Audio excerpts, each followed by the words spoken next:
The world is getting crazier. People are acting more and more insane.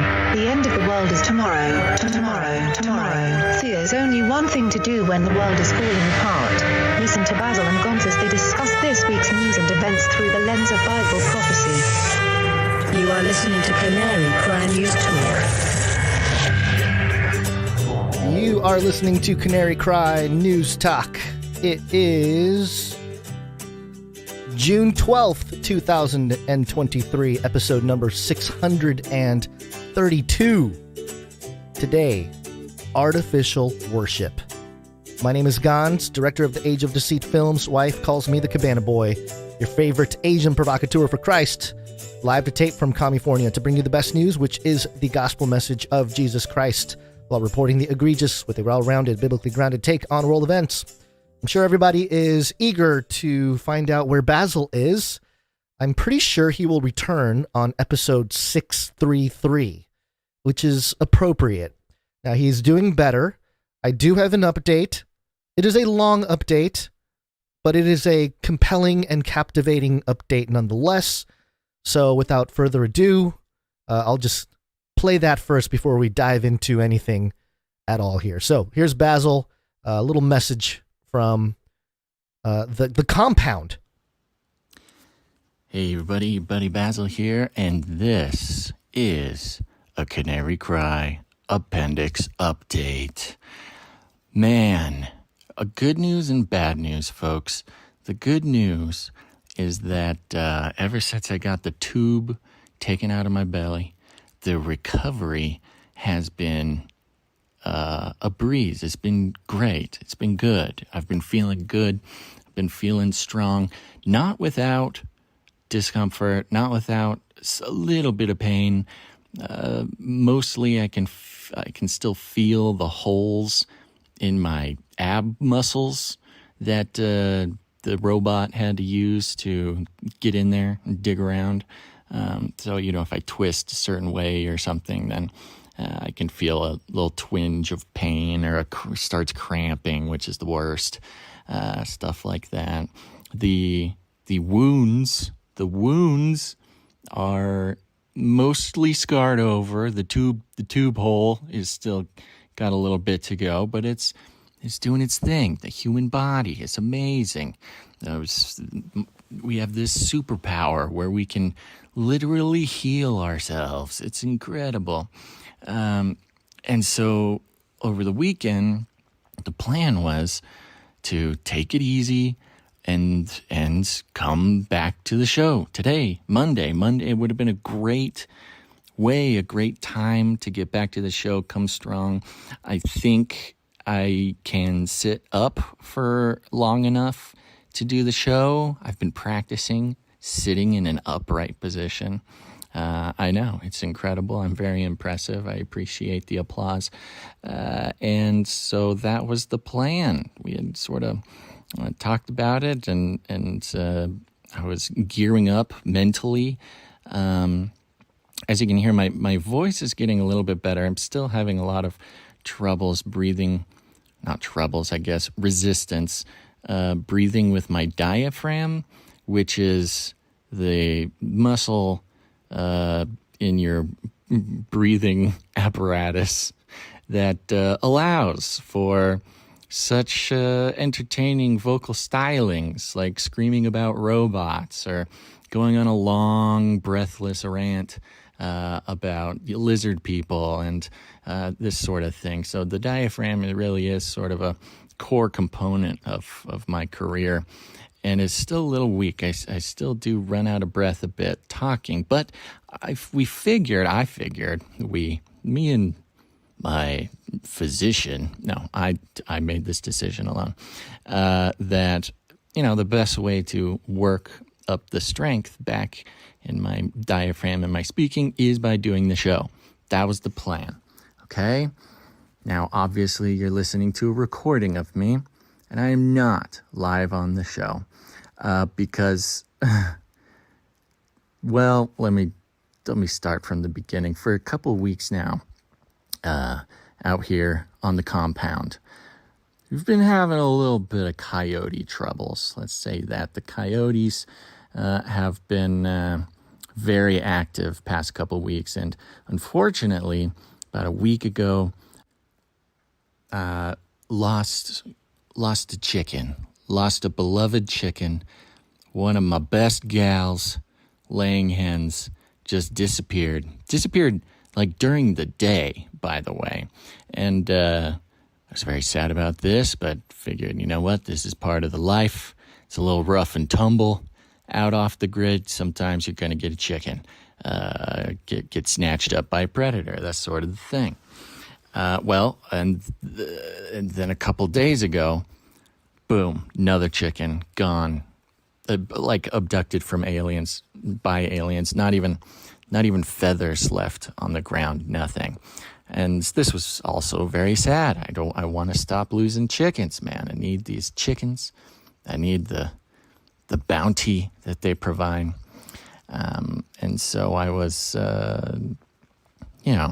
keeping an eye out. Started getting some anti-predator materials together.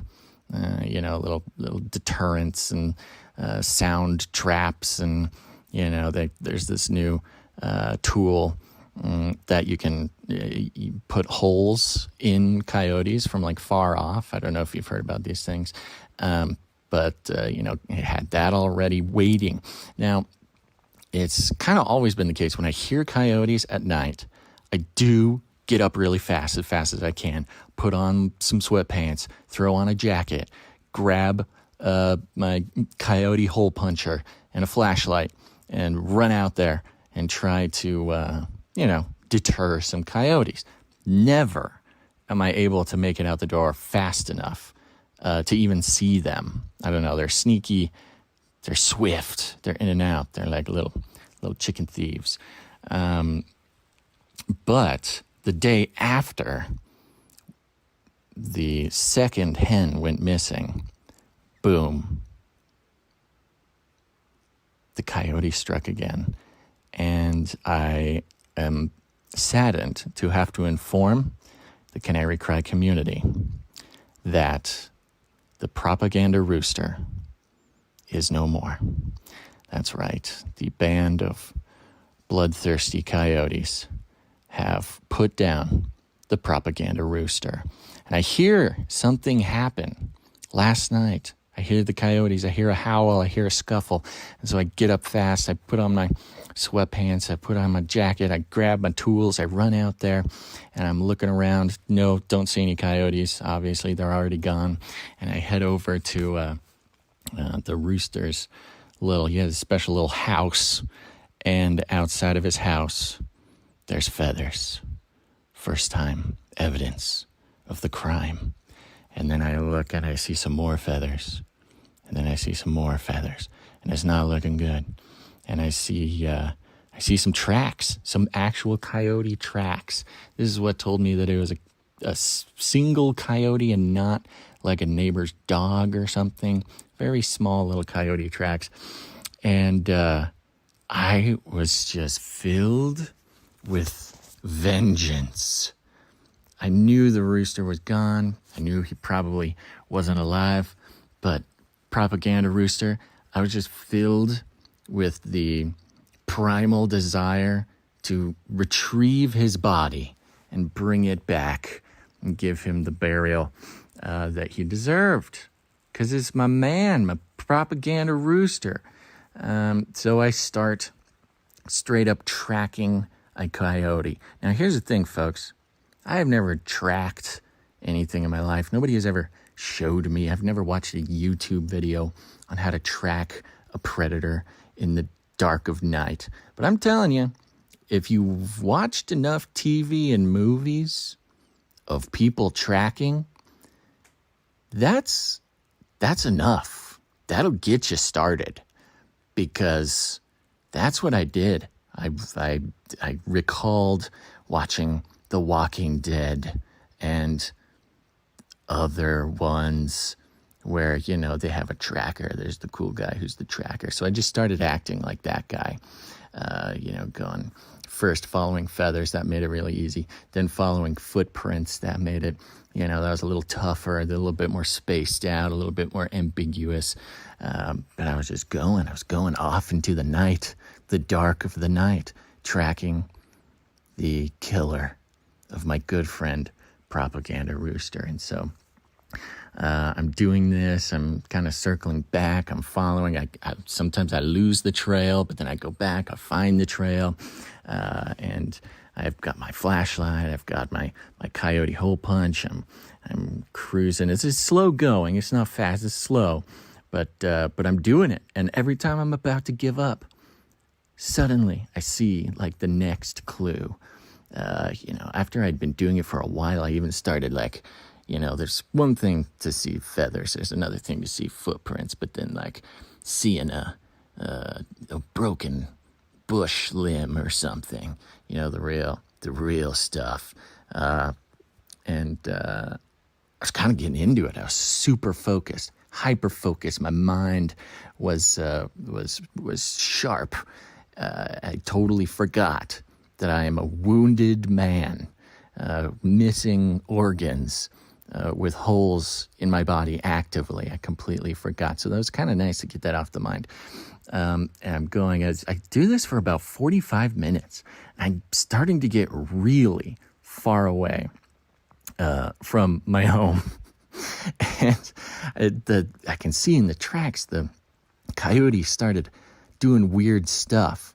Like I was getting the impression that he knew I was following him, and he was turning around, or he'd go in a little circle, or he'd drop the carcass of my good friend Propaganda Rooster, and then pick it back up and keep going. And so the trail started getting a little funky, but I didn't care. I was filled with wrath, and started sort of ideating about how I was going to kill this coyote.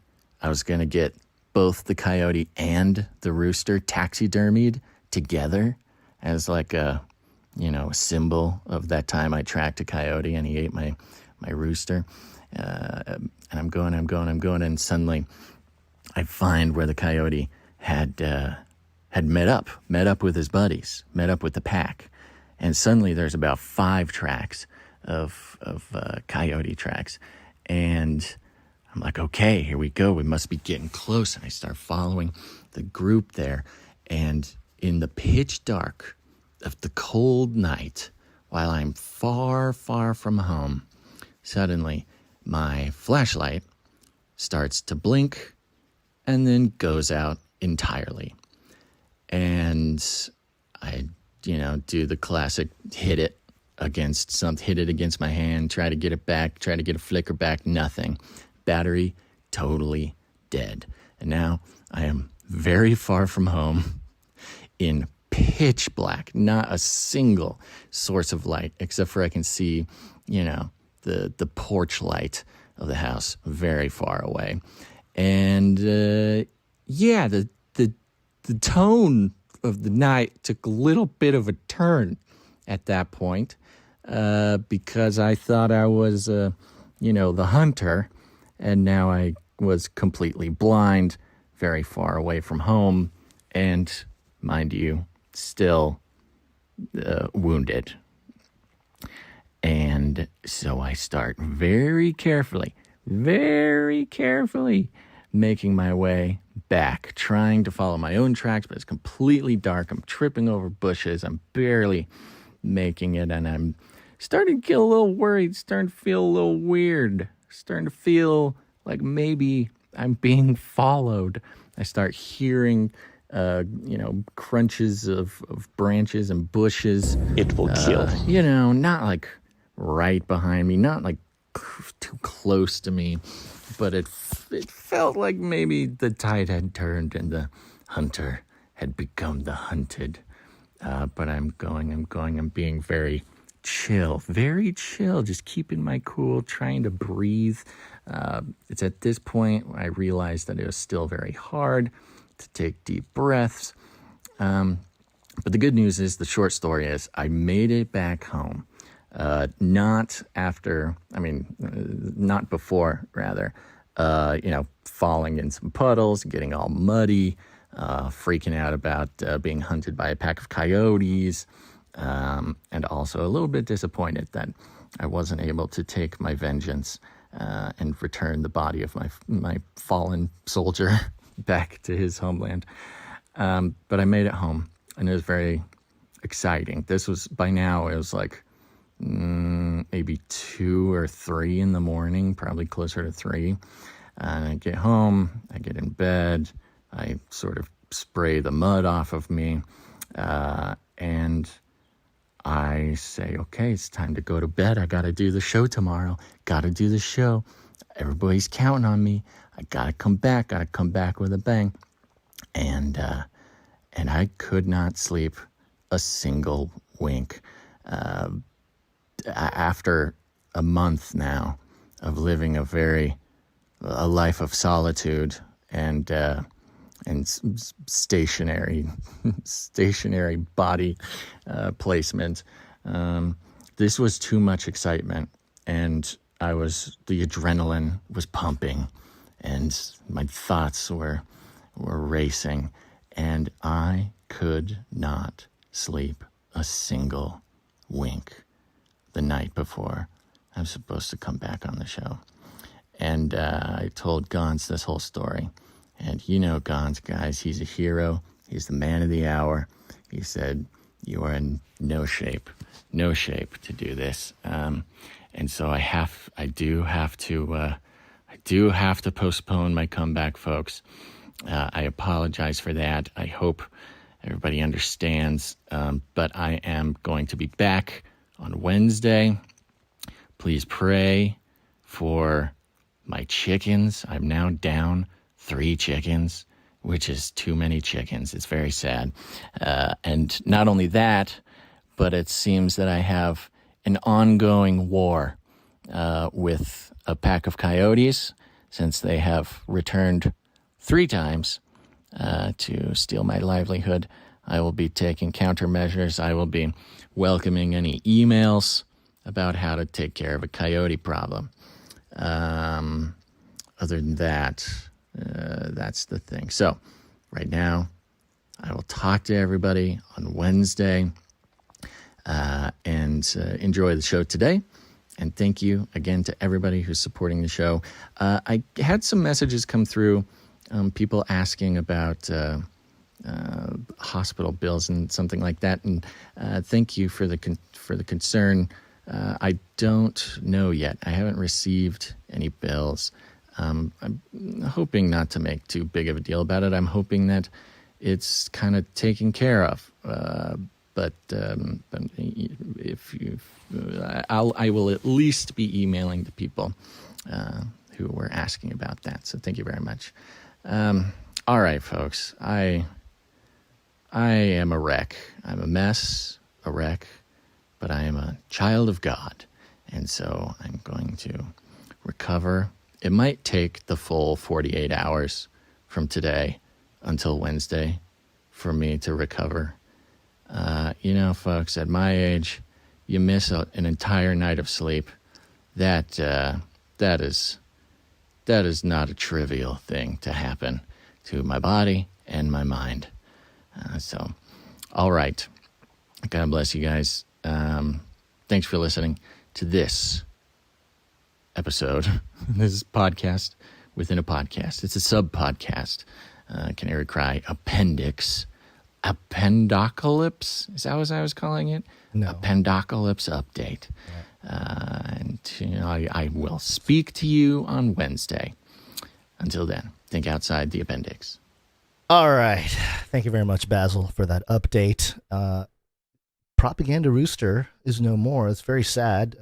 Hopefully we'll have some memorials. We'll put together something, because he had a jingle. Propaganda Rooster.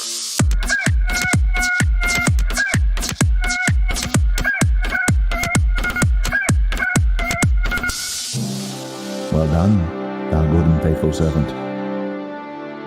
We'll miss Propaganda Rooster. Somebody's going to have to take the seat as lead Propaganda Rooster. So we'll have to see what happens there. But there you go. Basil sounded like a man, like he said, who's been strapped to a bed for way too long. And he went outside and life just took over. Adventure, intrigue, the wild, curiosity. And it sounds like I'm surprised he didn't find himself in Alice's Wonderland or something, just some crazy thing. Hopefully he's off the drugs. But good to hear he's sounding better. And he told me the story, and I was like, hey, just take it easy today. We don't need to force you on your way back. And his return, hopefully, if Lord willing, he does come back next episode. It will be episode 633. So I don't know. Maybe Illuminati confirmed.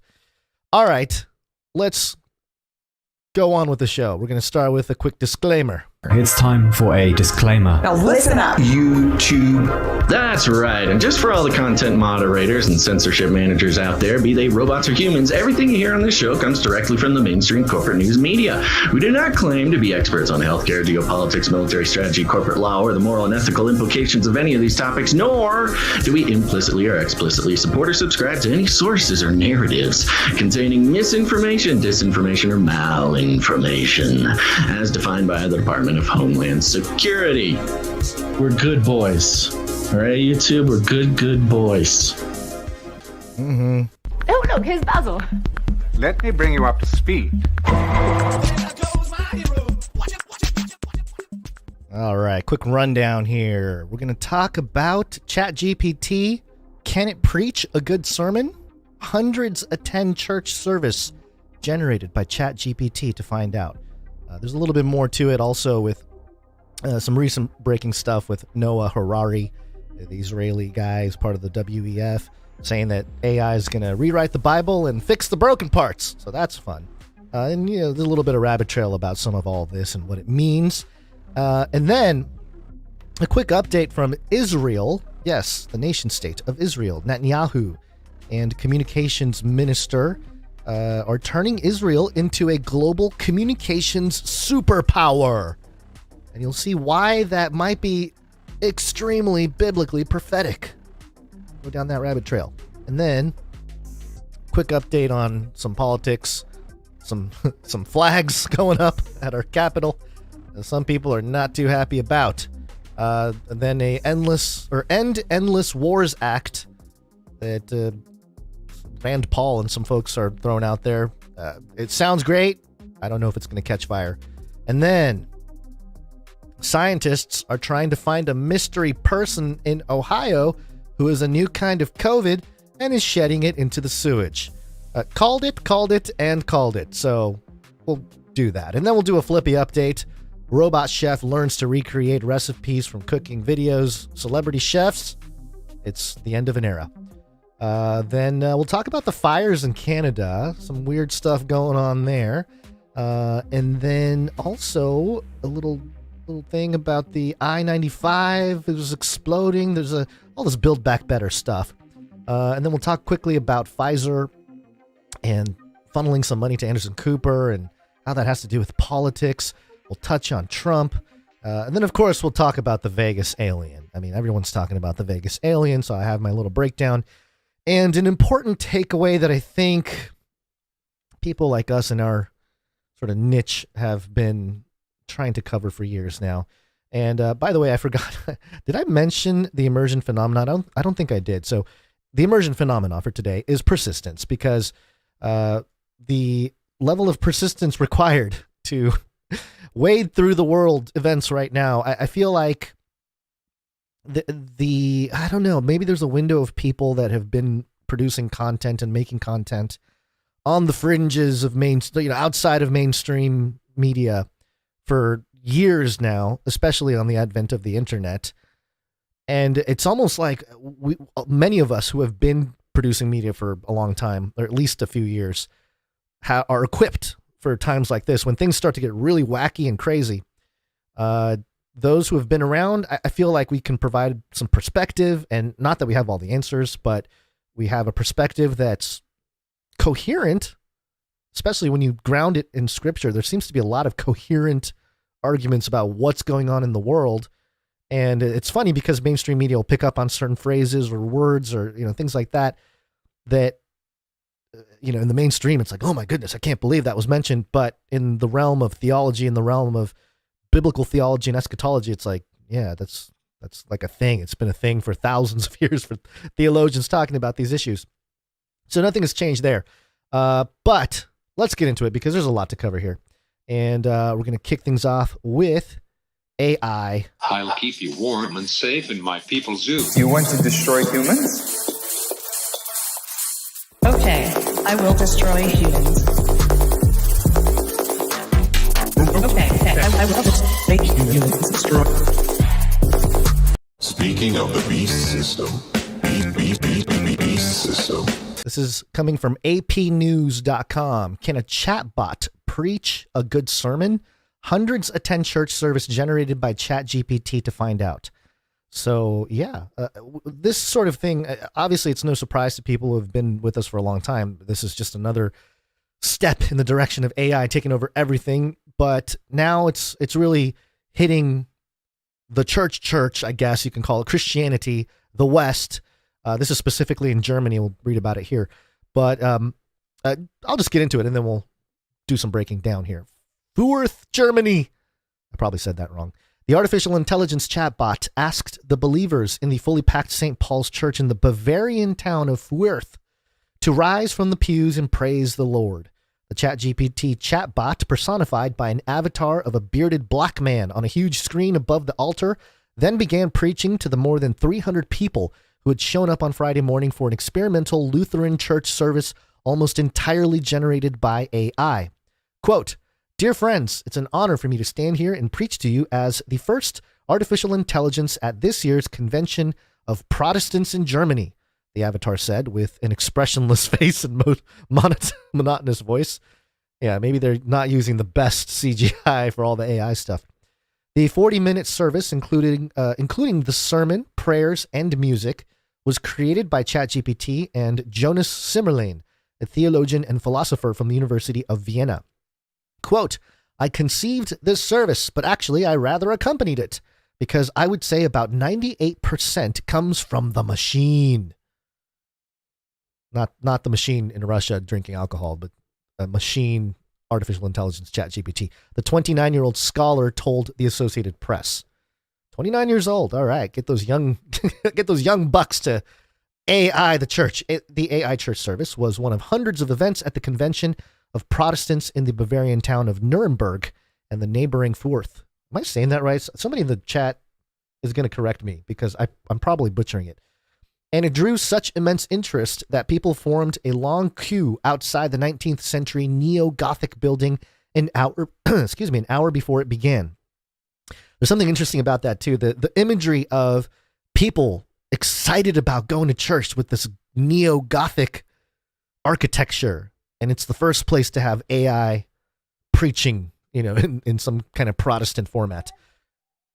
Hey, what's up, buddy? Hi. Oh, my poor guy is sad, and I don't know where babysitter is. The convention itself, Deutscher Evangelischer Kirchentag in German, takes place every 2 years in the summer at a different place in Germany and draws tens of thousands of believers to pray, sing, and discuss their faith. They also talk about current world affairs and look for solutions to key issues, which this year included global warming. It's climate change, guys. Come on, get with the program. The war in Ukraine, of course, and artificial intelligence. Wow, it's like a Canary Cry meetup happening in Germany from like 5 years ago, though. I mean, if the conversations of global warming, the war in Ukraine, and AI pop up in a Canary Cry meetup today, I'm sure it's a much different tone than what it was at this event here. But who knows? Maybe there were some Canarians there. This year's gathering is taking place from Wednesday to Sunday under the motto, "Now is the time." All right, now is the time. The slogan was one of the sentences Simmerlane fed ChatGPT when he asked the chatbot to develop the sermon. Okay, so he came up with a name or a theme, I guess, to plug into or to prompt ChatGPT. Quote, "I told the artificial intelligence, we are at the church congress. You are a preacher. What would a church service look like?" Simmerlane said. He also asked for psalms to be included as well as prayers and a blessing at the end. Quote, "You end up with a pretty solid church service," Simmerlane said, sounding almost surprised by the success of his experiment.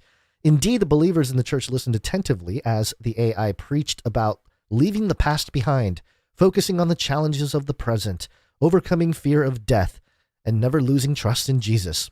The entire service was quote-unquote led by 4 different avatars on the screen, 2 young women and 2 young men. At times, the AI-generated avatar inadvertently drew laughter as when it used platitudes and told the churchgoers with a deadpan expression that in order to, quote, "to keep the faith, we must pray and go to church regularly," end quote. So it's one of those things where, yes, there's going to be a disconnect, but I wouldn't put it past chat. I know it kind of garnered laughter here, but this reminds me of sportscasters for some reason. Sportscasters are definitely going to be taken over by AI because it was not long ago. I was listening to a game. It was a Laker game, and I believe it was Stu Lance. Stu Lance has been a Laker video, or not video, but like the live TV co-host, play-by-play guy or whatever for years.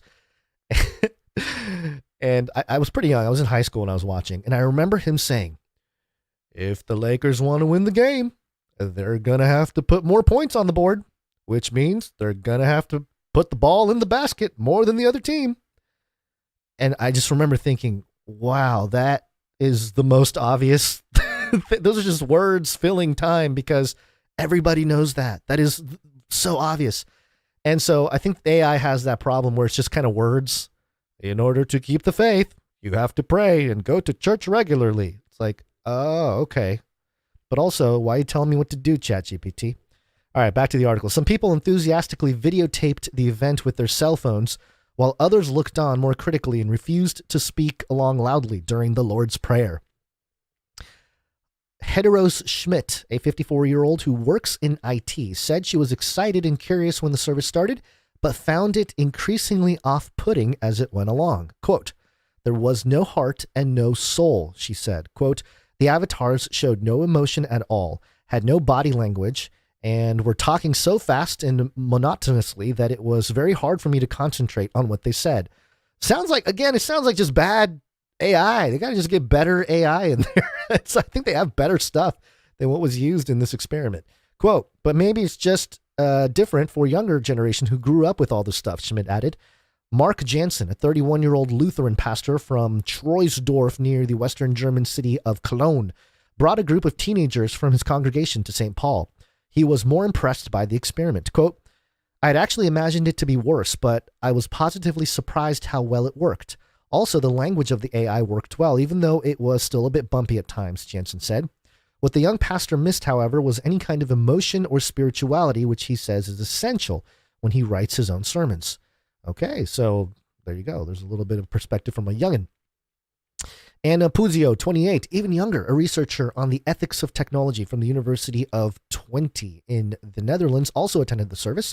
She said she sees a lot of opportunities in the use of AI in religion, such as making religious services more easily available and inclusive for believers who, for various reasons, may not be able to experience their faith in person with others in houses of worship. However, she noted there are also dangers when it comes to the use of AI in religion. Quote, the challenge that I see is that AI is very human-like and that it's easy to be deceived by it, she said. Interesting comment that you might get deceived by AI. Who'd have thought? You and I live in an age of deceit. Quote, we don't have only one Christian opinion, and that's what AI has to represent as well, she said. Quote, we have to be careful that it's not misused for such purposes as to spread only one opinion. Okay. Simmerlin said that it's not his intention to replace religious leaders with AI. Rather, he sees the use of AI as a way to help them with their everyday work in their congregations. Some pastors seek inspiration in literature, he says, so why not also ask AI for ideas regarding an upcoming sermon? Others would like to have more time for individual spiritual guidance of their parishioners, so why not speed up the process of writing the sermon with the help of a chatbot to make time for other important duties? Which, sure. I mean, there's an argument there where it's like, yeah, if you're a pastor, your job isn't necessarily to that part of your job, depending on, what capacity, is to provide a sermon weekly for people to come and worship and, have their devotion time. So to lead in that process is a very big responsibility. And of course, that is part of it. But also as a pastor, part of your job is to be with the people and to assist people who are going through things. Maybe the job descriptions become more concrete now, where if you're a pastor, more like a sermon pastor, you're more of a boots on the ground, sort of person to person type of pastor. That's what you are. But I suppose it doesn't matter in the age of AI. There are going to be people who want to do more of the field work. And so, hey, to, take care of the sermon side of things, let's just deploy AI. And it could be the downfall of some churches, I will say, because if it gets too gnarly out there, maybe there's a mistake that they don't catch or something like that, because that's part of the issue is you can generate something with AI, but if you're not proofing it, there's something can slip in there that you didn't intend, and you don't really know how people might receive certain things. So I still don't think this is a great idea, but let's continue here. Quote, artificial intelligence will increasingly take over our lives in all its facets, Simmerlin said. Quote, and that's why it's useful to learn to deal with it. Just learn to deal with it, folks. There's nothing you can do about it. Just learn to deal with it. However, the experimental church service also showed the limits to implementing artificial AI. Huh. I've noticed that AP here have been interchanging the phrase artificial intelligence with the actual just, the letters AI. And here it says implementing artificial AI, which does that mean actual intelligence? Does the two artificials cancel each other out? Or is it super duper artificial because it's artificial intelligence? I don't know. However, the experimental church service also showed the limits to implementing artificial AI in church or in religion. There was no real interaction between the believers and the chatbot, which wasn't able to respond to the laughter or any other reactions by the churchgoers as a human pastor would have been able to. Sure, that, again, the interaction part, that can be solved, no problem. I don't think that's a barrier to AI giving sermons. Those are just technological things that already exist, in my opinion. Quote, the pastor is in the congregation. She lives with them. She buries the people. Whoa. She knows them from the beginning, Simmerlin said. Quote, artificial intelligence cannot do that until everybody has their UN certificate of citizenship. And from birth, you are registered into the system. And then AI will have all kinds of access to everything about when you were born and where you live and what kind of food you may have eaten and how much energy you have consumed in your lifetime and so forth. So, yeah, sure. All these little excuses of like, yeah, there's still problems and blah, blah, blah, blah, blah. They're all very fleeting. These are not actual problems or roadblocks to mass adoption of AI in some form. Now, the dangers here, there are many levels to this, but one danger is with AI regulation coming in, or, you know, they're trying to establish some kind of AI regulation. My goodness, my children are loud. Hang on one second, I'm gonna close the door. To be young, huh? Screaming and running around and not getting corrected. All right. Let's see, where was I? Yes, so as AI regulation comes in, the same way we have like community notes on Twitter or whatever guidelines on YouTube, like, you know, I talked about AI. There might be something under this video on YouTube where it's like, oh, actually, AI is not the demon, or whatever sort of Wikipedia link or whatever's going on. What if that gets implemented into some kind of AI to build sermons, and that's when you start to cross the line between it's a tool to, oh, it's shaping my thoughts and ideas. And I don't know if it's going to happen that way. And I would imagine that it's going to depend on products. And so the data pool from which AI is generated will become a very important question. Connecting it to just the open internet is, that's a little, not scary. Scary is not the right word. It's a little, what's the word? I don't know. I was going to say inappropriate, which it kind of is, but it's just premature. It's not irresponsible. That's the word I was looking for. It's irresponsible to just connect it to the open internet and have unrelentless data of any kind, you know, feed into the AI. I suppose that is the big fear of all the Silicon Valley people and Elon and all those folks that are like, oh, it's all going to take over and it could be good or it could be bad. But in any case, that's kind of a, you know, rabbit trail in itself. But in general here, again, I don't see any of the issues they brought up as actual barriers to AI adoption when it comes to church. It's going to happen, and it's going to be a tough time. I think the value of meetups, small groups, having actual Bible study with like just a Bible, and maybe that's something that we can organize for ourselves too, where it's like just do meetups and do a thing where for a certain amount of time or something, phones go in a basket. I think I knew somebody that did that we went to some small group meeting and they were like, hey, we're just putting the phones in a basket during this time so we can focus in on the studying and the worship and all that. So just an idea. So I did see this story, and I saw it last minute, so I couldn't really dig too much into it, into, you know, where the quote comes from and everything else. But I will mention it because it is relevant. This is from slaynews.com. I don't know this outlet, but the headline is WEF, that's the World Economic Forum, calls for AI to rewrite Bible, create religion. This is a quote, religion that are actually correct. And this was stated by Yuval Noah Harari, senior advisor of the World Economic Forum, a guy we've quoted for years. And he's Israeli. I believe he is an openly gay man. And that will all become relevant touching points as we go along with today's episode.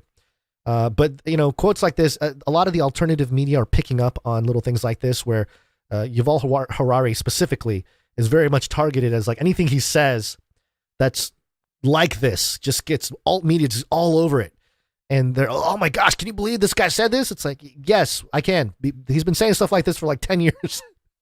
I'm glad people are waking up, but okay, yes, we get it. This guy thinks that, you know, the Bible's not true. We understand that. He thinks AI is going to become the gods that the Bible better than the gods. I think was one of the quotes from last year was he said the AI is going to create gods that are better than the biblical gods and all this stuff. So it's like, all right, you're in kind of crazy town Bible prophecy fulfilling kind of guy. So anyway, I think the importance of Israel, specifically Jerusalem, eschatologically will come up here and tie it all together. But what I want to mention here is that we're entering with this, going back to this AP story with the chatbot and sermons, we're entering, I don't know if you've probably noticed this as a listener or viewer of Canary Cry News Talk over the years, but I've noticed an increase, an acceleration in technologically induced spiritual experiences. And maybe that's an acronym that I can stamp my name on. What is that? Technologically induced, TI, spiritual experiences, TISE. A TISE. Oh, look at all those kids having a TISE. They're having technologically induced spiritual experiences. All right, no one's gonna adopt that. But anyway, that's what it is. Technologically induced spiritual experiences.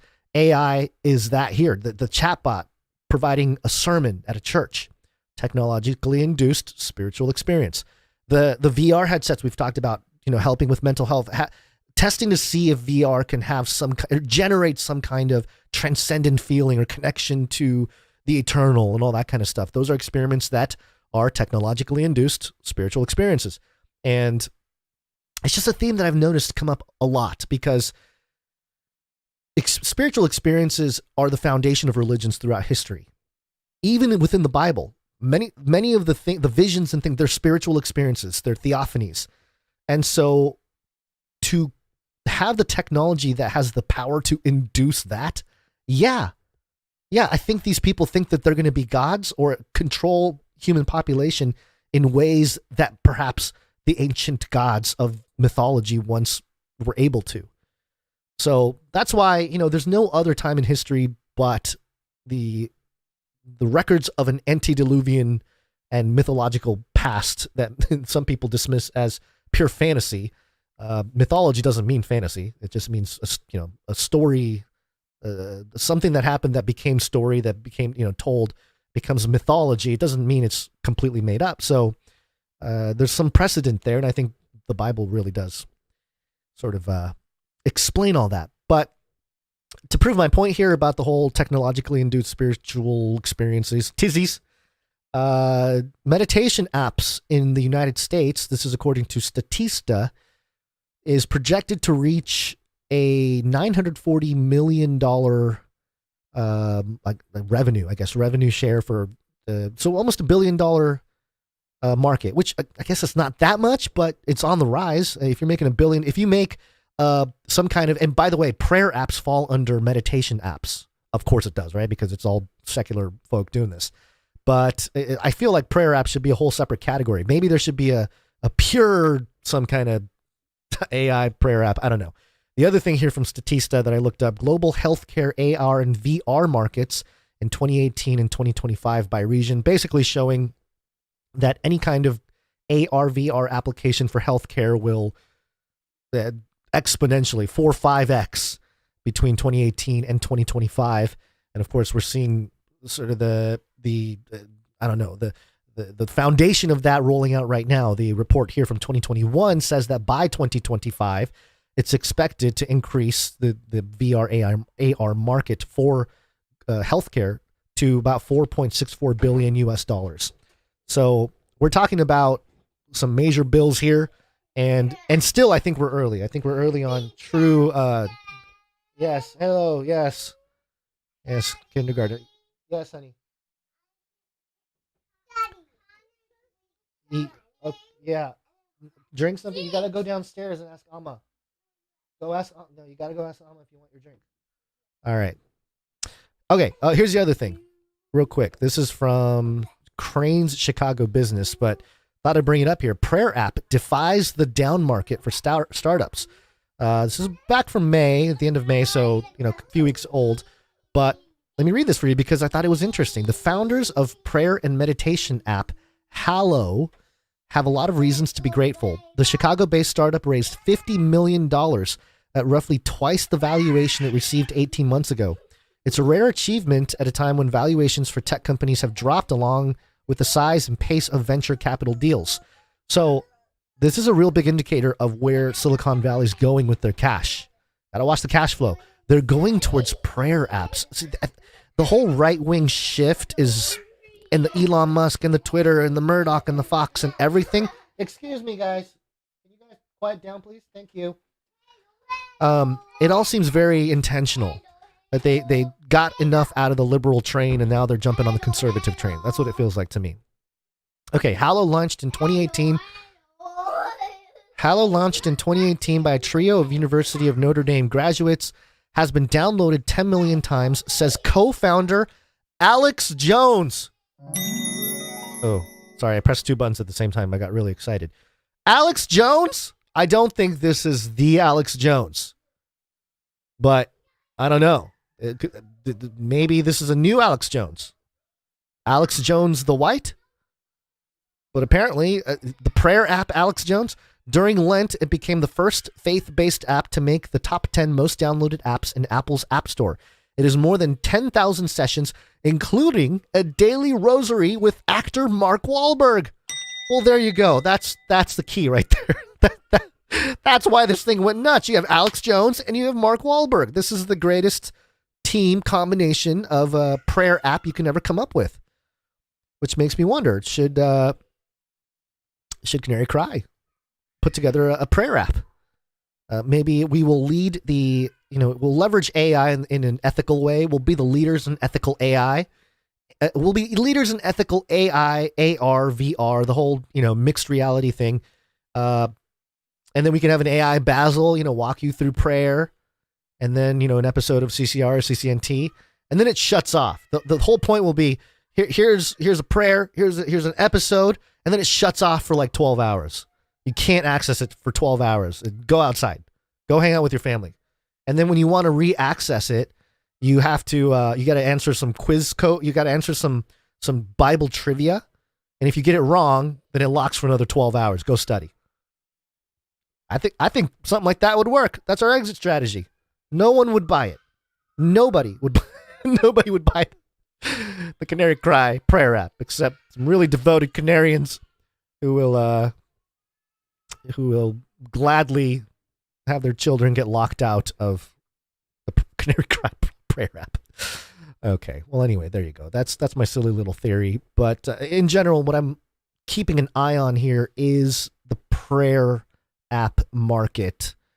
And, obviously AI, ChatGPT, sermons, all that stuff that we've been keeping track of. We've seen AI and robots lead in Buddhist temple rituals in Japan and things of that nature. It's already happening around the world, so it's no surprise here. But in the U.S., because, I always went back and forth between studying the Bible in just a paperback and in my app. Either the BLB app or the Logos app or, even just a website, Blue Letter Bible or whatever it is. Because on the one hand, it's like just having that paperback, it's like, yep, there it is. You read it, you soak in what it is. You sort of think about it. You prayerfully consider the things you're reading about because it's the living word. But on the other hand, I like going into the Greek, the Hebrew, and I don't speak Greek. I don't speak Hebrew.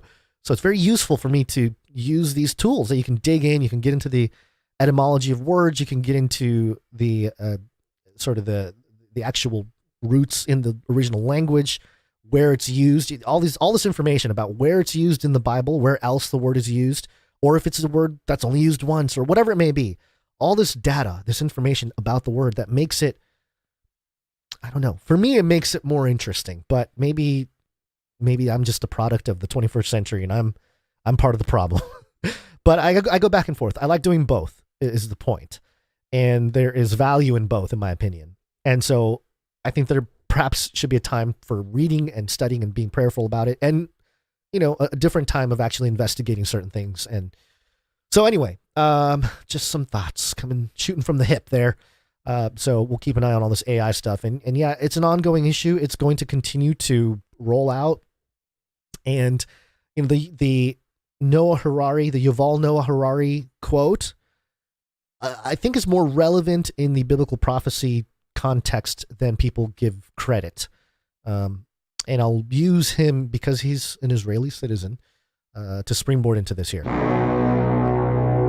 Zionist! Okay, so the story is coming from the Israeli government website, gov.il. And this is a press release. And its headline, PM Netanyahu and Communications Minister Shlomo Kari are reaping the fruits of the Abraham Accords and turning Israel into a global communications superpower. A lot there. Abraham Accords. We know Jared Kushner, his involvement in all of that. Of course, this is a Trump thing, the Abraham Accords, with Jared Kushner being sort of the active boots on the ground. And we know about Jared Kushner's interesting quote from recent. My generation is, hopefully with the advances in science, the first generation to live forever, or the last generation that's going to die. So he's already talking transhuman, technology going to save us type of language. And now they are laying the groundworks to become the communications superpower. Here's what it says in their press release. Today, the relevant government ministries approved an agreed upon outline that will allow the laying of fiber optic cables and the creation of an international communications corridor along the Europe-Asia pipeline company, EAPC pipeline, between Eilat and Ashkelon. This will provide an international communications corridor for the transmission of digital data between Asian countries, especially Abraham Accords countries, to Europe and the West via Israel, which will be connected to the world. Quote, this is Prime Minister Netanyahu. Today we are reaping more fruit from the historic Abraham Accords that we brought. We will connect fiber optic cables from Asia, Arab nations, from Eilat to Ashkelon, and the rest of the world. This will attract investors and turn Israel into a global communications center. This will jumpstart the Israeli economy. Communications Minister Shlomo Kari, thank you for leading this important effort. And then it goes into just some more detail here, and it talks about the Torah. And so, just the way Israel, the nation state, modern nation state Israel, just to be clear, is setting themselves up to be sort of this, more or less, the way I'm looking at it, is some kind of neutral peacemaker when it comes to World War III. And I say that for geopolitical reasons and geographical reasons as well. The word geo there being the key tying element. One of the things the late Rob Skiba talked about, I remember him mentioning it, and I did a little digging myself, and surely it's pretty, I guess it's true. So Rob used to say was that there were studies or something where they looked at Pangea, which is this, the scientific idea that long time in the past on Earth, it was one big landmass, and then it started to break apart, and now we have the different continents.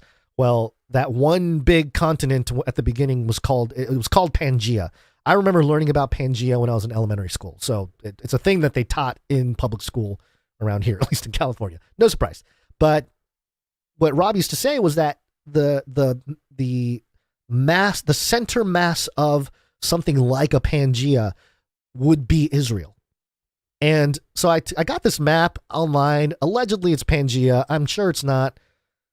Who knows? I mean, who knows? It's somebody who took all the nations, or not the nations, the continents, which does outline all the nations, which helps, and sort of put together, because you know how Brazil kind of, or the South America kind of fits into Africa, and it kind of fits into parts of the U.S., and the edge of the western front of Africa fits on the eastern coast of America, and there's just these parts that always look like a puzzle piece that fit, so that kind of makes sense, right? But if you zoom into where Israel is on that map, it truly is kind of in the middle center. Now, again, for those watching, I did create a highlight of this, and it's not like dead center, but it is sort of on the right side. It's it's in the middle, more or less. According to this map, it's more towards the right side. near ocean, which kind of makes sense. You kind of need water to cultivate a garden and things like that. So, but anyway, I just thought it was interesting that Israel is laying the fiber optics to become the communications funnel for the world powers. And they will become the arbiters of communication between East and West. And that, I think, is a very subtle but very powerful narrative of trying to say, hey, we are the peacemakers. We're Israel. We're ancient. We're here. We're the peacemaking nation. We are going to bridge the World War III divide happening with China, Russia, and the whole Eastern order with the NATO, Europe, US, Western order. So I think it's very interesting just to point out the geography of it all, because it ties into biblical prophecy. And I have had the view since Chris Wright, I think he was right, but Chris White wrote the book Mystery Babylon, where he argued several different points from Scripture that Mystery Babylon in the book of Revelation is actually Jerusalem, end times Jerusalem. And there's a lot of evidence for it, but I'm just going to give a couple examples, okay? Because there's some things that are really hard to argue against if you are hey, America is Babylon, or the actual Babylon, or UK is Babylon. I think there's a way to argue that if you say that it's a spiritual Babylon, but even then, it's very hard to argue against this thing here, which is in Revelation chapter 17, verse 18. Yes. Hello. Okay. Well, can you close the door, please? Thank you. Of course, no door was closed in that moment. Revelation 17:18 says, "And the woman which thou sawest is the great city, which reigneth over the kings of the earth." So it's no mystery here. The book of Revelation tells you exactly who the woman is that you saw sitting. It's the great city, the harlot, Mystery Babylon, written on her forehead. It's the great city, okay? That great city. What great city? What are we talking about? Well, earlier in the book of Revelation, in chapter 11, verse 8, it says this. It talks about the two witnesses. "And their dead bodies shall lie in the street of the great city, which spiritually is called Sodom and Egypt, where also our Lord was crucified." Oh, okay, so Jesus was crucified here around this great city. Huh. All right. And then Mystery Babylon is the great city that fornicates with the kings of the earth. Huh. Okay. Well, all right. Well, also in Revelation 16:19, this is the part where the great city gets divided. "And the great city was divided into 3 parts, and the cities of the nations fell, and great Babylon came in remembrance before God to give unto her the cup of the wine of the fierceness of his wrath." So, yeah, most people argue, the same people that argue that Mystery Babylon is not Jerusalem also argue that in this passage it is Jerusalem. So, in any case, the point being here that the Jerusalem becoming an end times epicenter of some kind, where the Antichrist will declare himself to be God, the abomination of desolation takes place. It truly is. It seems to be setting up for that as Israel becomes a communications superpower. And you might think, oh, but where Jesus was crucified, what about, that's not Jerusalem, it's Golgotha, right? Well, okay, don't freak out, flat earthers. I have Google Earth pulled up, okay? It's just the way it is. Go into the search, go look at Golgotha, Israel. This is allegedly where the Lord was crucified. And the map will take us there, I think. It's supposed to anyway. Come on. There we go. Boom, boom. We're zooming in. And we are there. We are at the Garden Tomb, Jerusalem, the alleged place where Jesus was buried, I think. Okay, so let's go from there to the Temple Mount. Let's see how far away the Temple Mount is in Jerusalem. Let's see. Boom, boom. Oh, I spelled Jerusalem wrong. That's embarrassing. There we go. Let's fix that. Temple Mount, Jerusalem. How far is it? Show me. Google Earth, the surveillance apparatus for all humans to use. Wow, this is getting really laggy. I don't know why it's... Oh, look at that. It's like a few blocks away. It's like right near where Golgotha is. So, yeah, the great city where the Lord was crucified is end times Jerusalem. So something about this area here, of course, the Temple Mount right now, there's a lot of obviously religious stuff going on there with the Islam and everything else, which is also part of end times prophecy with how the neighboring Islamic nations end up. So just something to think about in context to the news that Israel wants to become a superpower. And, there is an argument against this whole idea, and it comes from Zechariah 14. And it talks about how basically, the Jerusalem will never fall again and everything will be restored and all this kind of stuff. And I would argue, yeah, this is the millennial kingdom that's being described. It's people will live. This is verse 11. People will live there, and never again will there be an utter destruction. So Jerusalem will dwell securely. So is God a liar? Well, no. It's true that Jerusalem will never fall because obviously the whole point of the book of Revelation after everything happens is a new heaven, a new earth, new Jerusalem coming down from heaven, from God. So I don't know. It just seems to me like it's all part of and it's all, it makes sense. The church is the bride, but also the church went astray, or the original people went astray. The land went astray, became a harlot. You can look at the study of who the harlot is in most of the biblical account. So there you go. All right, let's move on here because there's some more stuff to consider here. And speaking of the Abraham Accord, I do want to touch on this political story. It's got, of course, it has to do with Joe Biden. Got hairy legs. Got hairy legs. He's busy at the White House. This is Fox News. White House accused of U.S. flag code violation over Pride Month display. Of course, President Joe Biden's administration is receiving backlash online over its Pride Month display at the White House on Sunday, as many Twitter users are saying it violates the U.S. flag code.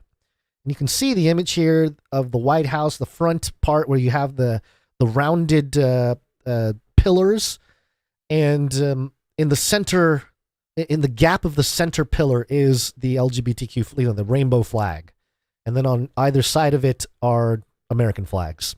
And what was brought up, I think Tom Fitton was the one that identified this code, U.S. flag code 7E, the flag of the U.S. of America, should be at the center and at the highest point of the group when a number of flags of states or localities or pennants of societies are grouped and displayed from staff. And of course, it shows the same image here of the gay flag in the middle and then the two American flags on either side. Of course, some people pointed out that, hey, there's an American flag on top. That's the highest one. It's kind of like, all right, yeah, maybe, part of me is like, are we really sure? Like, I get it. I get the on either side of the argument. On the progressive left Democrat side, it's like, of course you're doing that because it's going to trigger a bunch of people on the right. And then what does it do? Triggers a bunch of people on the right saying that it violates flag code, which again, it might, who knows, but what are the consequences for this? It's really just more social points for not the progressives, because obviously, their era of earning social points is kind of come to an end. It's enforced upon us through BlackRock now and big advertising. That's where it's gone. They made it. They sold out. Now, the people that are earning social points or social credit in a sort of non-official way out here in the West are the conservatives, because now you have again, I'm not saying there's not an argument to be made here about the flag and the code violation, but really it's kind of an inconsequential conversation. Nobody's going to get in trouble for this. Nobody's going to go to jail for this. Nothing's going to happen other than, look at this. Obviously, Biden is ill fit for presidency, which most people agree with. Even Democrats seem to agree with that. So it's not really that big of a deal, in my opinion, but people, of course, make a huge deal about it. And it sort of adds to the continuous triggering happening of the conservative crowd. They mobilize on this stuff. You want to get a bunch of conservatives to jump on something, you do something like this, and it works. You get the counter sort of movement going. And that's the tactic that's become very official at this point in my mind, as I see things roll out. And again, it doesn't mean that there isn't merit. There clearly is, but it's gotten to the point where it's over politicized, and it's sort of become the reason why the right wing rose was because a bunch of people saw the ridiculous arguments being proposed by the left and the incoherence and the lack of logic and all this kind of stuff from the left. And it's gotten to the point, it's gotten to the point now where it's so much to the right that, as we'll see, Democrats left, they will start to have opportunities to voice things that are not truths per se, but more true than perhaps your right wing. It's something to watch out for because it's a pendulum, folks. It swings right and left. And as much as a lot of people love the right wing swing and everyone loves it and it's great, it's not supposed to last. It's supposed to go back and forth. It's not supposed to stay static. And so, anyway, I'm rambling on here. This is ZeroHedge.com. Republican senators introduce End Endless Wars Act. A group of Republican senators at the end of last week introduced a bill to repeal the 2001 authorization for the use of military force that was passed in the wake of the September 11th attacks and is still being used to justify wars today. The Endless Wars Act was introduced by Senators Rand Paul, Mike Lee, J.D. Vance, and Mike Braun. The legislation would repeal the 2001 AUMF 180 days after its enactment. Again, it's one of those policies where you can support, and it's like, yeah, of course, you want this. This would restore certain, constitutional frameworks in this country and sort of reel back on the forever wars that we have going, the most recent being the Ukraine situation. And of course, if anyone who says that is going to be labeled fake news because it's Putin. Putin started this whole thing. But again, those are narratives. Not going to dive into this. I just want to mention it under politics here because it is of importance. Okay, one more thing here before we take a quick break, and it's it's all the things. It's all the things we've talked about. It's a pandemic special. A pandemic special. It's COVID-19. COVID-19. COVID-19. COVID-19. COVID-19. Yes. COVID-19. COVID-19. COVID-19. It is surveillance. Did you ever have the feeling that you were being watched? We'll control them with toileting. Oh, yeah. Insider.com. Scientists are trying to find a mystery person in Ohio who has a new kind of COVID and is shedding it into the sewage. I mean, I feel like somebody needs to just clip us. I know Whitney Webb brought up the sewer surveillance thing in like November. Maybe it was like October, November, something like that of 2020. I believe we reported on it. I want to say it was like July or August of 2020. It doesn't matter in the grand scheme of things, but I believe we were one of the first podcasts or whatever, news podcast breakdown people out there who, in the context of a worldwide surveillance apparatus, brought up sewer surveillance in the sort of, hey, this might be a problem into the future thing. And who knows? Somebody else might have done it, but it is one of those things that we latched onto, and we're seeing the apparatus. Sure. We're seeing it all unfold now. What is this? This is some Japanese candy. Oh, it looks tasty. Seika citrus soft candy. Wow. Can you ask Alma to open it? No? Here, I got it. We're opening candy, folks. Very important. Japanese candy. There you go. It's got that rice paper on there, you know? If you've never had it, it's delicious. It's like this. It feels weird because it looks like wrapping paper, but it's part of the candy. You just throw it in your mouth, and it's sugar paper, so it just melts. Delicious. Horrible for your teeth. Okay, so yes. Anyway, it's weird because sewage has really become a very I don't know. It's just it's popping up in ways that I didn't expect. Toilets!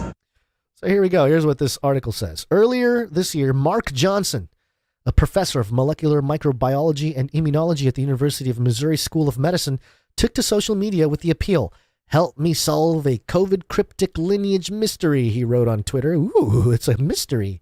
Johnson told Insider that he was looking through a database of COVID samples when he came across a brand new version or lineage of the virus.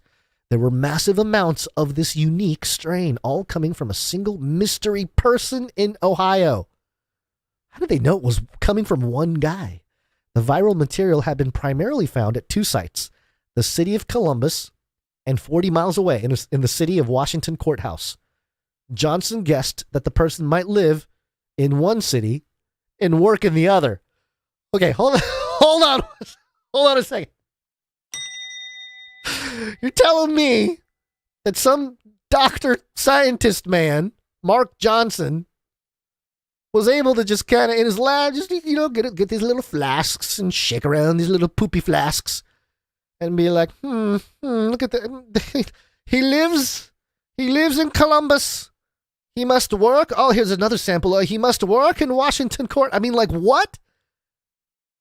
They identified it as one guy?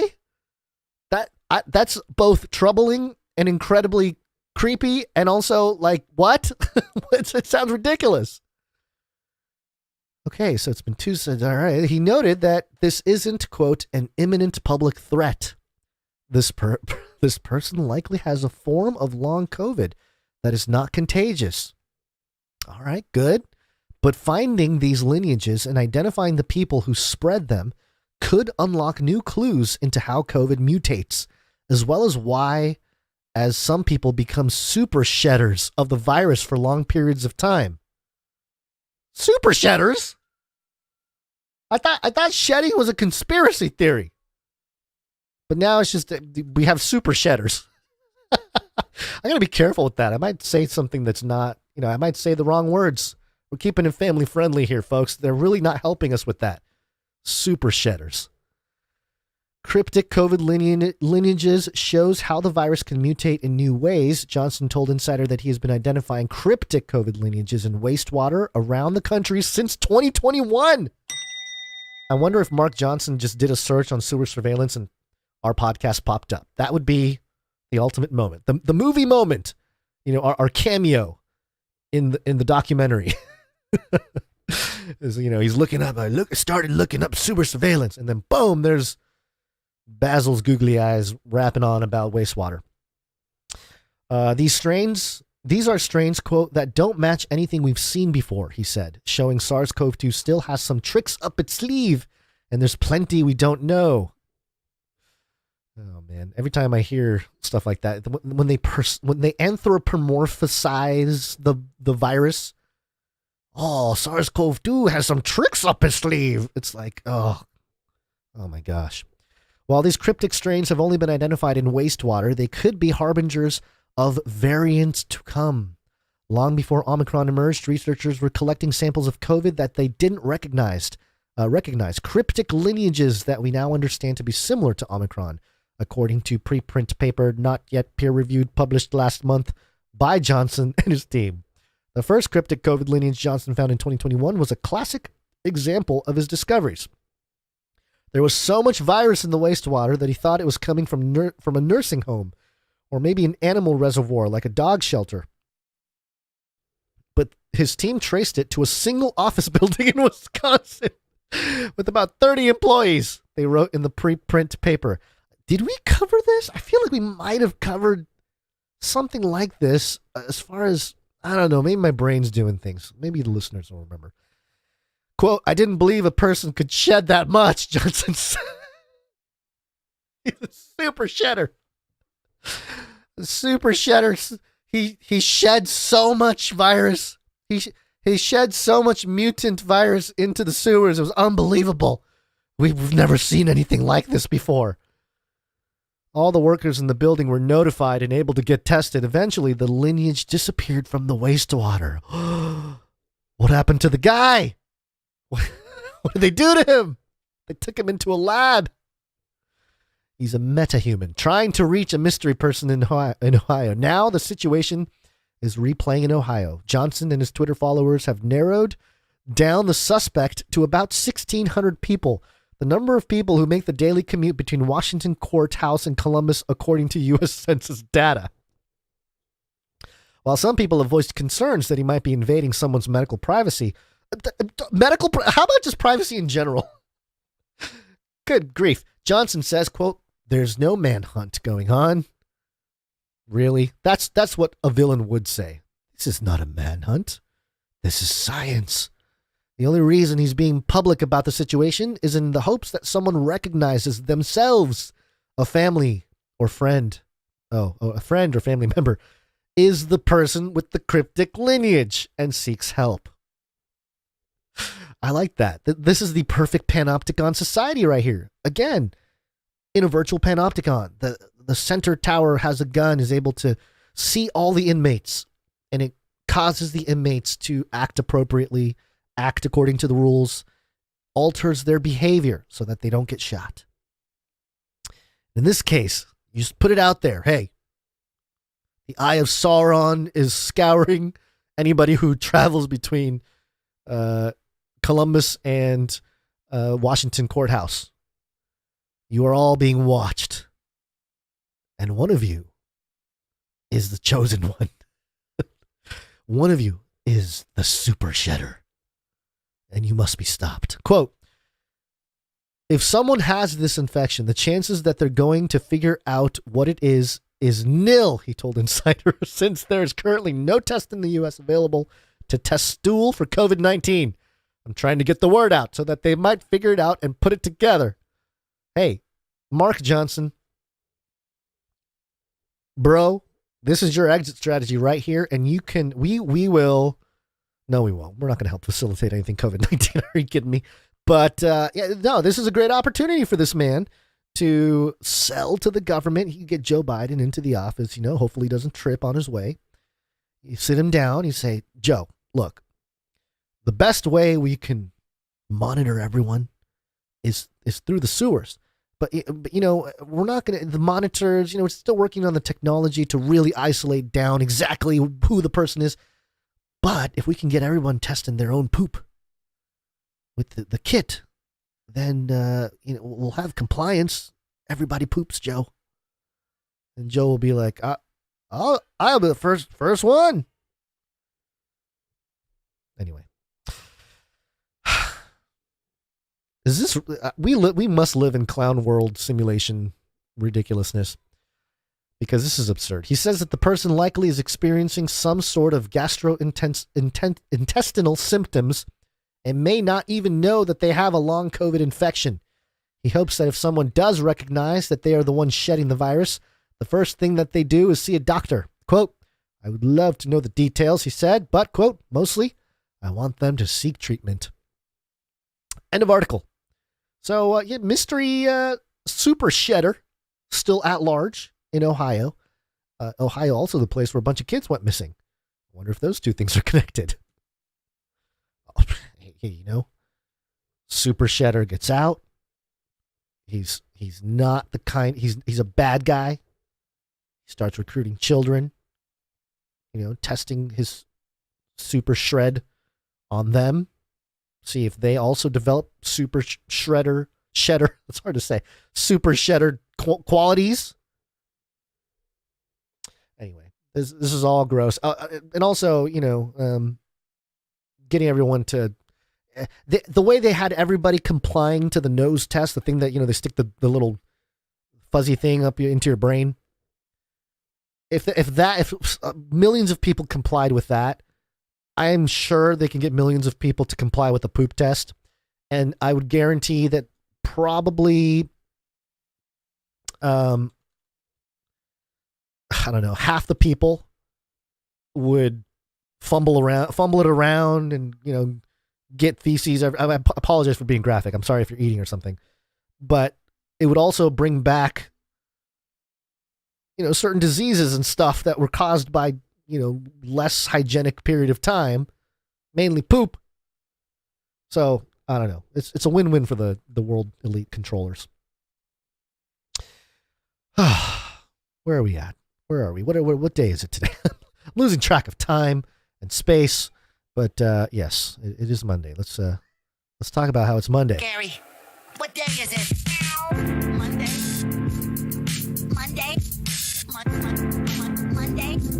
Sounds like somebody's got a case of the Mondays.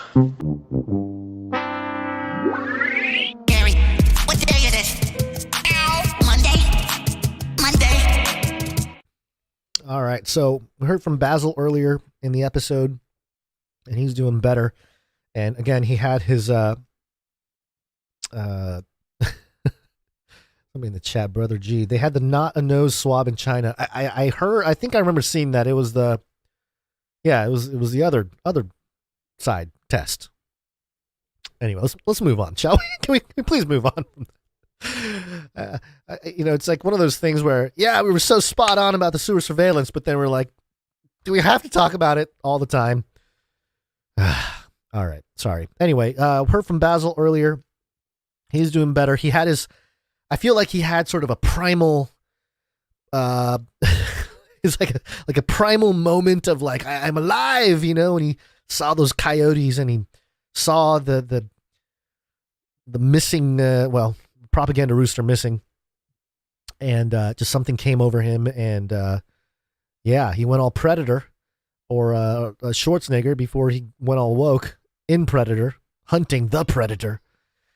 But alas, he came home empty-handed. But he should be back next episode. Now, this comes at a very interesting time because either today or Wednesday will be the last time I do the show in this office. And so I'm still trying to figure out whether I want to do Wednesday's show here and then have the move, the rest of Wednesday and Thursday, and then do the show from the new office on Friday. A lot of stuff that needs to be set up and moved, and it's kind of a disaster, to be honest. I am a horrible planner. My wife is an incredible planner for this move. I mean, she had everything in boxes. She had the boxes color coded, and she had a notebook with each color code and each item. They were all like numbered. Everything was all organized, and the movers were able to just move all the boxes into the locations where they go, and it's mind-boggling. Her organizational skills. I'm looking at it like it's like alien language to me. I'm like, what is this colors and this notebook and this order and organization? It's very confusing to me. But I'm just a doofus husband over here. Anyway, so that's what I'll be doing the next couple days. I did order a couple things, thanks to the Canary Cry support out there. And, really it was, sadly, I didn't say, sadly is not the right word. Fortunately, the, Canary Cry producers have been so supportive over the years, not just recently, but truly over the years, that we ran into a little situation financially with the move. Nothing crazy, but we were able to handle all that, and it was because of all the support through the years. And this is, again, just a way of saying thank you to those people who have been supporting the show with their treasure. It really means a lot, and it's really been an answer to prayer in so many ways for our family and also for Basil's family. And in times where we're just like, what are we going to do? It's really been the Canary Cry community that has stepped forward without even knowing it. A lot of times I think people, just jump in and maybe they're convicted to produce the show or something. But normally, sometimes these big supporters or the big treasure support comes in right at a time when we're just like, oh my gosh, what are we going to do? And that's happened so many times over the years. And this last time with the move and currently with the situation, it was another one of those moments where, my gosh, what are we going to do? We got a situation here. And I was able to get a couple things for the move, for the new office. So, just a big thank you and appreciation for everybody who's been supporting the show. And it'll be interesting. It'll be an interesting new phase of life. And we were trying to figure out what to do with the little ones while, because my wife has to work and I got to work, and we got to figure out who's going to watch the kids and what we're going to do with that. And school, we got to figure out, 6-year-olds going into first grade and doing like a kind of like a part-time homeschool thing. So it'll be interesting. But I'll report on stuff like that as things unfold. But in the meantime, again, just a thank you and just a continued prayer for the move, because we're, as I've been telling people, we're definitely moved in, but we're not unpacked. So we still got a long way to go in that regard. Okay, so so excuse me. Again, none of this would have been possible without producers. And the value for value model, which we have decided to replicate from Adam Curry and John C. Dvorak from No Agenda. They had a whole system where they thank their producers on every show, and they have knights and dames. And we asked Adam Curry, said, hey, we sort of have been operating on a producer. We didn't call it producer. It was just people supporting the show. It's kind of the same thing as what you guys are doing. Is it okay if we adopt some of the same ideas when it comes to value for value? And his response was pretty much, yes, in fact, use all of it, like verbatim, please. It's the system, so use it. And so we did. So that's why we have knights and dames. There are little differences here and there. And obviously we do it our own way. But the idea of producers, you guys are real producers. It's not just like some fun title. It's really, you're producing the show if you give your time, talent, or treasure. Because if you look at Hollywood, if you look at all these big corporations that make content, a lot of what happens is producers come in and they provide cash, or they provide some kind of actual producership of the music or the set or whatever it might be. And those are the producers of the show. So it's the exact same thing. This is what it is, but we do it virtually. Yes. Hello.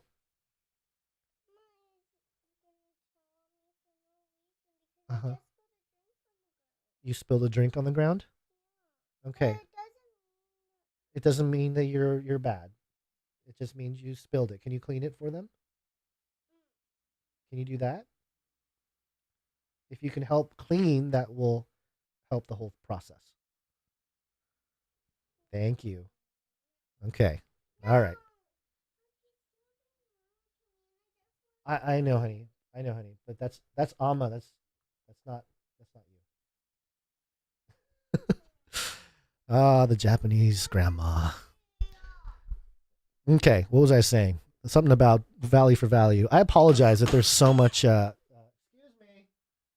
Apologize. I have so much distraction today. A lot of distraction. Apologies. What were we talking about? Value for value, time, talent, treasure.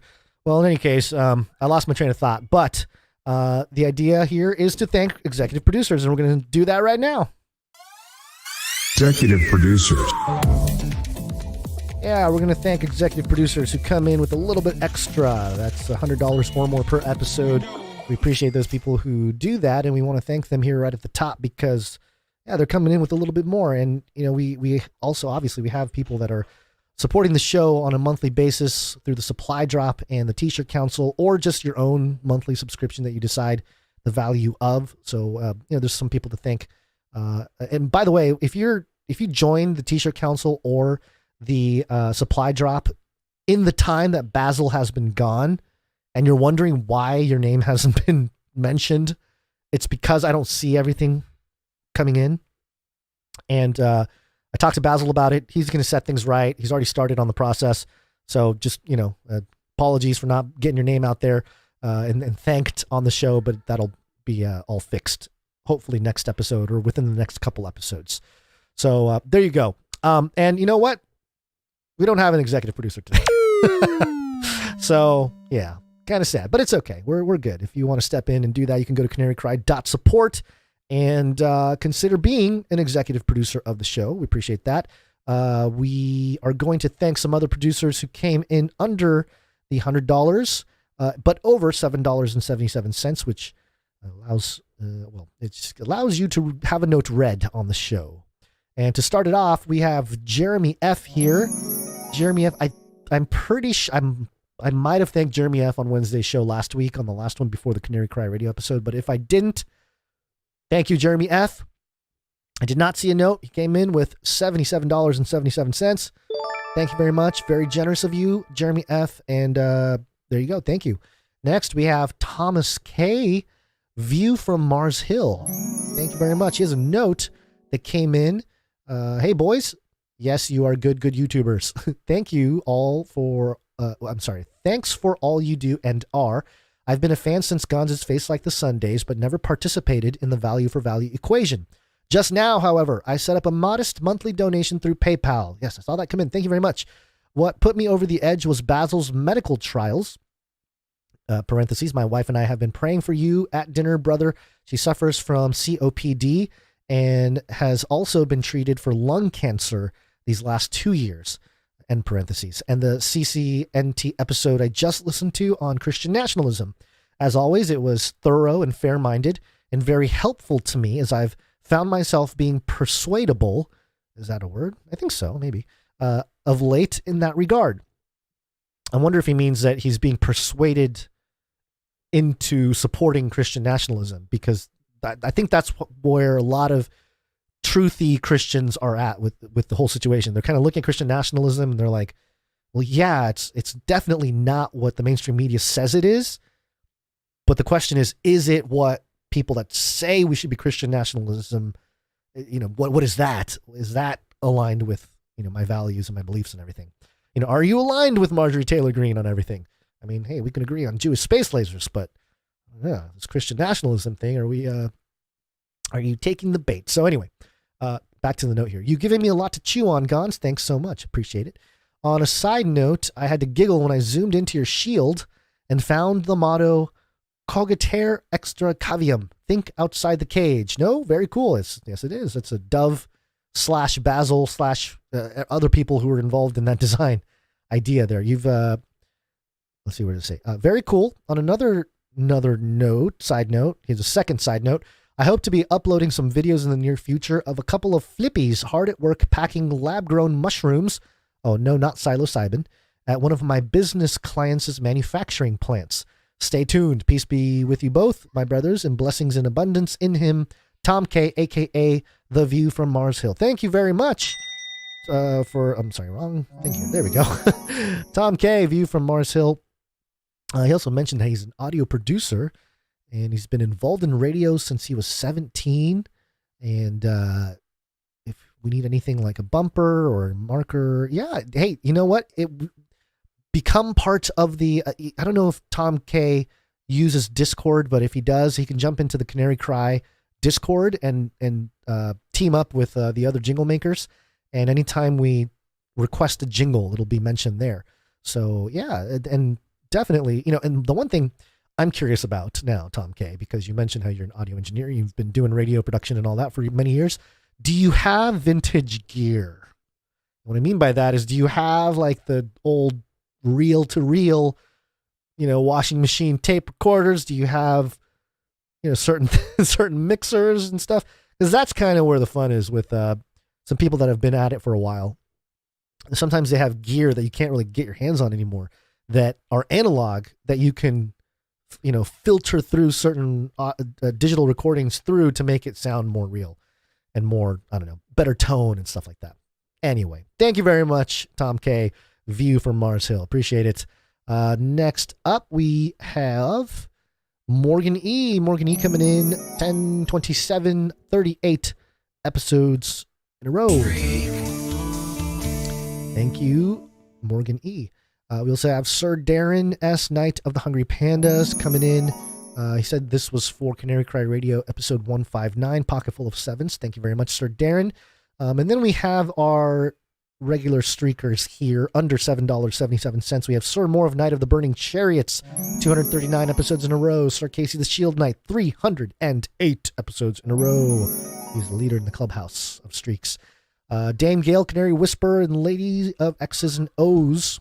270 episodes in a row. Veronica D, 270 episodes in a row. And Sir Scott, Knight of Truth, 293 episodes in a row. Thank you very much to all of you for coming in with your treasure. And again, thank you for all the supply droppers and T-shirt council people and all people who have supported us with monthly subscriptions. It really does help out. It truly is. It's the kind of thing that it's a psychological thing too for us, where it's like, okay, there's like not a security type of thing as far as like a salary. That's a whole different thing. It's through the corporation and whatnot, but it's similar in that you kind of know you have a group of people that you can rely on to keep Canary Cry going. And look, if that goes away, it goes away, and we will move on. We will find other things to do. But in the meantime, we truly do appreciate all of you who have been around. So thank you for your patronage. Shut up and take my money. Thank you for your patronage. Thank you for your patronage. Thank you for your patronage. Okay, we're going to do a Flippy update. Flippy update. Do you want fries with that? For people who are still wondering where Basil is, you can go back a few episodes to find out, or just scroll back to the beginning of this episode, and he left us a 20-minute message. So, yeah, he'll be back next episode, I think. I think he's pretty much ready to go. His primal, I don't know, his primal takeover, his reptilian brain, as the neuroscientists talk about, took over when Propaganda Rooster was found missing. And I think that was a sign. But also, I think it was an indicator to suggest that his return shall be on episode 633 because he's an Illuminati shill. I think that's established now. All right, today, Flippy Update. Flippy is our colloquial name for the disembodied robot arms that are taking our jobs, enslaving our children, and flirting with our spouses. We use talking about Flippy as a way to explore the many fun and exciting ways robots are taking over the world and how there's nothing we can do about it. And today, I suppose that first article with ChatGPT can kind of be a... I'm sorry, I'm looking at the chat, and Blue Boat's asking what a propaganda rooster is. It's just a rooster he had, and he became the propaganda rooster because anytime he would say something that the propaganda rooster didn't like, he would start roostering in the background, and this is a real thing. All right, now that we're all caught up. Inceptivemind.com headline: Robot chef learns to recreate recipes from cooking videos. Oh boy. Oh boy. Robotic chefs have been featured in science fiction for decades, but in reality, cooking is a challenging problem for a robot. Several commercial companies have deployed prototype robot chefs, although they are not yet available for purchase and still have a long way to go to match the skill of human chefs. Now, engineers from the University of Cambridge have trained a robotic chef to watch and learn from cooking videos and recreate the dish itself. This is some crazy, like Johnny Number 5 kind of stuff, Remember Johnny Number 5? I don't know if you guys remember the movie. There's a movie called Short Circuit a long time ago. There's this robot, kind of looks like it was a person-sized Wall-E kind of looking robot. The eyes, his wheels his legs were kind of like tank wheels. He had a body, and his name was Johnny Number 5. And the whole deal. And, he was learning, as he was learning things, he was just like flipping through books, and he was watching all the TV, and he just, all of a sudden, he downloaded all the knowledge of the world. And so that's what it reminds me of here. It's just, instead of the world, it's going to be, I don't know, chef. What's a famous chef? Bobby Flay or something. The researchers programmed the robotic chef with a cookbook of 8 sample salad recipes. After watching a video of a human demonstrating one of the recipes, the robot was able to build on its knowledge, and it progressed and come up with 9th recipe on its own. Who wrote this article? I think the AI wrote the article. The results demonstrate how video content can be a valuable and rich source of data for automated food production and could enable easier and cheaper deployment of robot chefs. Hold on, I'm going to close the door.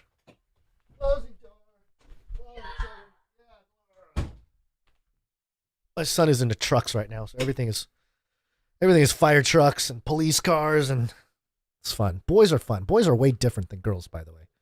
don't know if anybody's had children. Anybody had children? Okay, where was I? A lot of distraction today. The results demonstrate that video content can be a valuable and rich source of data for automated food production.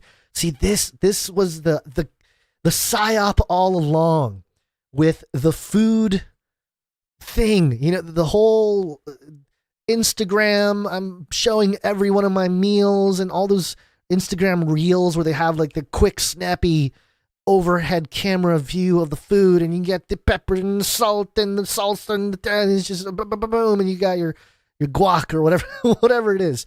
All that video, it was training the robot chef. Quote, we wanted to see whether we can train a robot chef to learn in the same incremental way that humans can by identifying the ingredients and how they go together in a dish, says Gersgorg Sochaki from Cambridge's Department of Engineering, the paper's first author. Researchers used a publicly available neural network to train their robot chef. The neural network was an open source neural network. The neural network had already been programmed to identify a range of different objects, including the fruit and vegetables used in the 8 salad recipes: broccoli, carrot, apple, banana, and orange. The robotic chef was able to watch 16 videos, each one of a human demonstrating a recipe, before being able to identify which recipe was being prepared and make it. The robot chef recognized the correct recipe 93% of the time, even though it only detected 83% of human chefs' actions. The robot could also detect slight variations in a recipe, such as making a double portion or normal human error. Wow. By correctly identifying the ingredients and the actions of the human chef, the robot could determine which of the recipes was being prepared. The robot could infer that if the human demonstrator held a knife in one hand and a carrot in the other, the carrot would then be chopped up. Oh, we got some video. Let me make sure there's no ridiculous audio going on here. Let's check out the video. Normally with Flippy Updates, Basil's reading the article and I show the video. But in this instance, I'm stuck doing both. So here we go. We got a robot arm. It's kind of got like a duck hand. Lifts up the food, brings it over to the chopper, and then it pushes the chopper down, and then it chops the food up. What's up, bud? What are we doing? Yeah. Your foot? What happened to your foot? The door? Yeah. You're not supposed to be in here. That's why the door hurt you. Oh, boy. Yeah, what was that? I don't know. Hey. The video is showing the robot chef being able to identify which food it was, and the knife in the hand, and basically everything we just read. Yes. All right. Hey. No pens on the guitar. Oh, boy. All right. That's the end of the article. So great. Here you go. Again, the big takeaway here being that all those food recipe videos on Instagram was all there to train AI. And, the celebrity chef era is quickly coming to an end because, look, it's not going to be about human chefs anymore. Human chefs will be a dime a dozen. It's kind of like the slow old version of making food. Now we're going to have the robot version who can, and, the chosen ones of, the programs, it'll probably be, I can't picture too many new celebrity chefs hitting the scene. And what I mean by that is, we're at the quantization era. So all the recipes are going to be utilized in some kind of AI system or network or database. And again, the current celebrity chefs perhaps are the last ones because they're going to be the ones that are digitized. Like you're going to have your Bobby Flay AI where you, and robot where you can, basically ask your robot chef to cook this Bobby Flay recipe and boom, there you go. Or the BAM guy, whatever his name is. I forget all the names, but it's going to be digitized in the near future here. So it'll be rare that a human, I can't even imagine a world where a human being will break through and do something that is, and I'm sure it's going to take some time before it's completely out of this world, but what I'm talking about is it'll be much more challenging for humans to become celebrity chefs as we move forward with AI robot chefs that can not just replicate the famous chefs of today, but also combine recipes of two different types of chefs and create something new.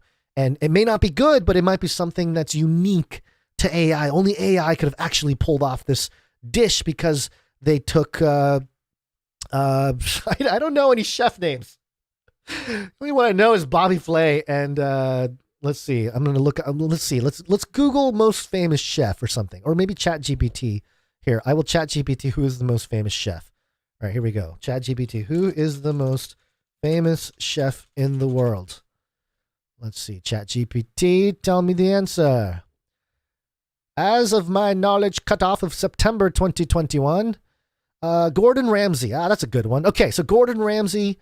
Jamie Oliver, I'm not sure who Jamie Oliver is. Julia Child, is she the Food Network lady? Anthony Bourdain. Oh yeah. Oh, that's a good one, Bourdain, because he was taken out by the Zionists. Okay, let's say we want a Bourdain recipe, a Bourdain and Gordon Ramsay combo recipe of I don't know, some dish, right? Well, that'd be really kind of hard for someone to figure out, how much of this, how much of that. No, just let AI figure it out. Let the robot chef come up with its own unique blend of a Ramsay Bourdain hybrid souffle or something. I don't know, but it'll be like that. The art part of food making will become digitized. AI will take over and create things that allegedly no human would ever come up with. But in reality, it's really what people were already doing. People get inspiration from certain chefs and they model after that. And then they put their own flavor or spin on things. And so humans have been doing that. But now we have AI, so let AI do it. And then we lose all semblance of humanity. So there's your Flippy update. Hope everyone is excited about eating food made by robots. And, that is one of my sort of existential fears in thinking about my children and stuff like that, where it's like, man, are my kids going to be just eating from all robot made food, sometime in their lifetime where, home cooked, like grown in the yard kind of like actual farm food is going to be just gone or what? Like what's going to happen? I hope that's not going to happen. And I actually don't think it's going to happen so quickly. And if it does, then we know it's just getting closer to Jesus' return. So it's not like the worst thing in the world, but let's move on. I rambled too much. We need Basil back to cut me off. This crazy man rambling. Oh yeah, we got some Canada news. Oh, Canada. Canada's on fire, and there's this video footage that went viral on Twitter and all social media. I have no clue if it's real or if it's true or what, but it looks like satellite imagery or just some kind of like high altitude footage over what looks just like some land. Supposedly it's southern Canada in Ottawa or something. Not Ottawa. What am I saying? What area is this? Anyway, it's the southern part of Canada. And the footage shows, and obviously it's time-lapsed, but it shows multiple fires. Let's see, 1, 2, 3, 4, 5, 6, 7, 8, 9, 10, 11, 12, 13, 14, 15, 16, 17. Probably like 25 fires starting simultaneously. The smoke rising from nothing, all at once. It is a very suspicious piece of footage, I will say that. Because if this is true and it was something caught on some satellite or some orbiting camera overhead, then yeah, this whole fire issue going on in Canada seems to be very much coordinated. So, interesting. And along those lines, theblaze.com had this headline here. Smoke from Canada's wildfires caused U.S. solar power production to plunge over 50%. Interesting. I have some thoughts on this. There have been massive wildfires burning in Canada since the beginning of June. There are currently 416 active fires in Canada. 215 of the wildfires are considered, quote, out of control, according to the Canadian Interagency Forest Fire Center. Thick black smoke has blanketed the northeast United States in a dense orange haze that has led to air quality warnings. Another issue from the smoke is that it significantly lowered solar power production by over 50% in the United States. Solar farms powering New England were generating 56% less power during periods of maximum demand than they did the previous week, according to the region's grid operator. ISO New England, the operator of the energy grid, said on Thursday, quote, "In recent days, smoke from wildfires in Canada has traveled to New England, significantly lowering production from solar resources in the region compared to what ISO New England would expect absent the smoke. The smoke also lowered actual temperatures in New England compared to what weather models are forecasting." And it goes on here. It talks about the electrical grid and the pressures and yada, yada, yada. And a little bit more data concerning this whole situation. And speaking of data, New York Energy Grid Manager, New York ISO stated, quote, "Based on data compiled by New York ISO forecasters, smoke from Canada's wildfires that's blocking sunlight resulted in a combined reduction in peak solar energy production of 1466 megawatts from June 6th through 7th for a 2-day total peak production of 4,405 megawatts, end quote. Previous wildfires have also caused decreased solar power production in Australia. And it goes into solar analytics. So some interesting thoughts here. First of all, if that video is true and all these started at the same time, I mean, come on, it's a little bit suspicious. And we know that a lot of these fires are intentional. But I find it interesting that, you know, after all these years of the energy thing, hey, what's one way we can conserve energy, help the environment, be green, all this kind of stuff, was solar energy. And I moved, the neighborhood I moved into, there are rows of houses. It's more rare to see a house without solar panels on its roofs. Our house does not, the house we're moving into. And a few of the other houses in our street don't. But in our kind of neighborhood and adjacent neighborhoods, almost everybody has solar panels. And I'm like, what, did I miss the memo on something? How come everybody has solar panels? Is everybody driving a Tesla? Do they all have an Elon Musk shrine in their house? Like, what is going on? But anyway, I thought it was interesting because they start these fires, right? Or somebody starts these fires, which allegedly there's some arsonist stories out there. There's all kinds of theories if you go on the internet. Directed energy weapons. Certainly, it was a spray weapon if that's the case, because this thing got all over the place, man. It's got some great spread it covered, I don't know, hundreds of kilometers.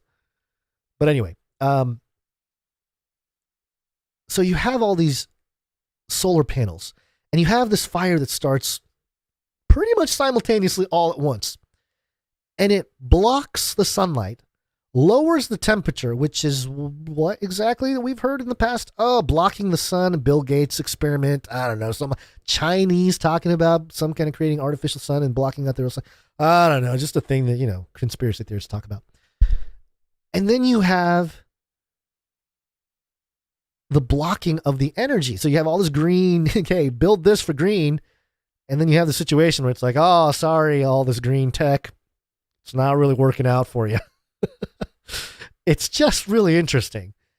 And it got me thinking, because anytime smoke comes out, there's a volcano that explodes or something like that. There's always so much smoke in the air, and it changes the color of the sun. And it's a very eschatological scenery that gets created. And I'm reminded of Revelation 9.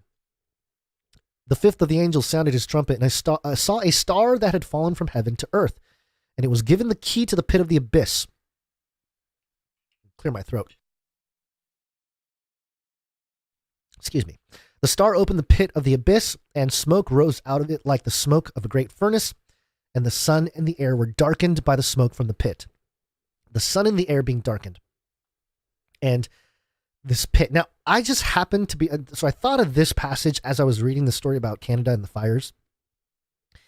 And I just happened to be reading, revisiting Exo Vaticana by Chris Putnam and Tom Horn because of all the alien stuff. And it's a really good resource when it comes to the Vatican's involvement with aliens, which we'll talk about at the end of the show because, later on, a couple stories here. Because of the fact that it's the whole alien conversation, the non-human intelligence technology conversation that's been exploding all over the internet and media the last few days here because of the whistleblower. Well, I was reading the Exo Vaticana, and one of the theories that Tom Horn was talking about in that book was the David Flynn thesis about perhaps one of the moons of Saturn. And again, this is before a lot of the flat Earth stuff. So, and I tend to think that we have realms anyway. And I don't know if the firmament is from the first realm to the second, first heaven, second heaven, or maybe second heaven, third heaven, or maybe who knows. But just to explain the view.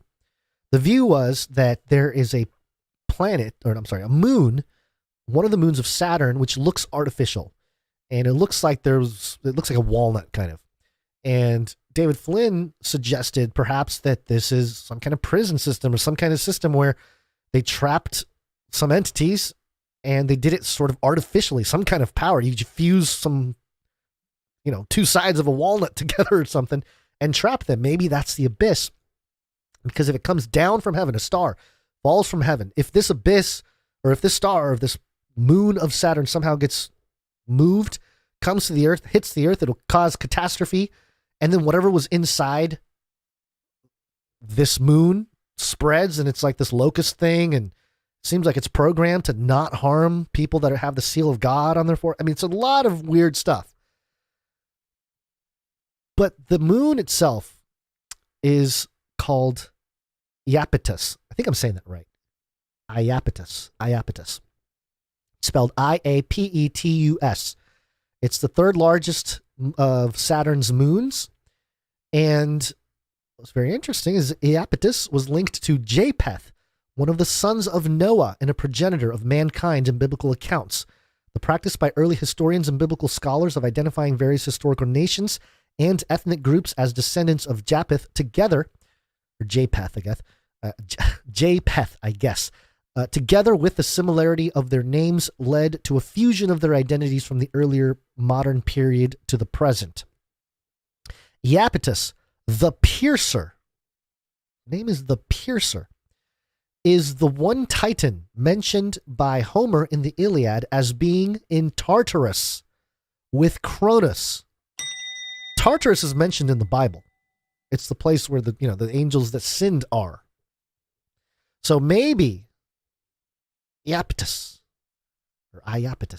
this moon, this weird moon that has this weird walnut shape, is some kind of prison for these entities, and they are going to unleash themselves on the earth at some point. Sounds so crazy, but I mean, I'm just saying that the biblical account, it can't take anything out as a possibility is all I'm saying. Now, Iapetus is about 1,471.2 kilometers in diameter, which I think is a little under 1,000 miles. So pretty big, but maybe like half the size of the United States. So if it hit the Earth, it'd be pretty devastating, obviously. Even if it came near Earth, it would be pretty devastating in terms of a lot of the gravitational stuff and whatever on a heliocentric model. Again, if we're in some kind of pancake model, maybe the effects are different. Oh boy, what's going on? Oh boy. The 2-year-old is on a business call. Hi, buddy. Yes, hello. So anyway, that's my little side thesis on the whole, I'm sorry, we go from Canadian fires to, Revelation 9, but, that's what my brain does.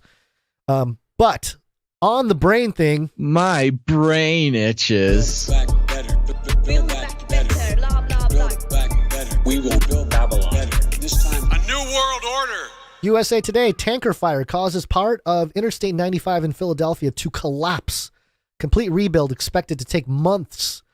And yeah, the footage is crazy. One of the things that we have had in the last, the current presidency is the infrastructure bill. Hey, we need to rebuild America, build back better, right? And just the stuff falling apart is pretty ridiculous. And it feels like a controlled demolition. It really does. And it says a tanker truck fire shut down I-95 in both directions after an elevated portion of the heavily traveled interstate collapsed in Philadelphia on Sunday morning. State officials said, raising concern about possible travel headaches throughout the Northeast.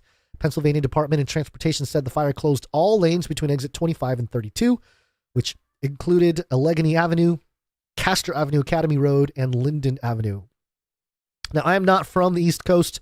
I'm not an East Coast guy. I'm a West Coast kid. I almost said some really dated 90s rap references.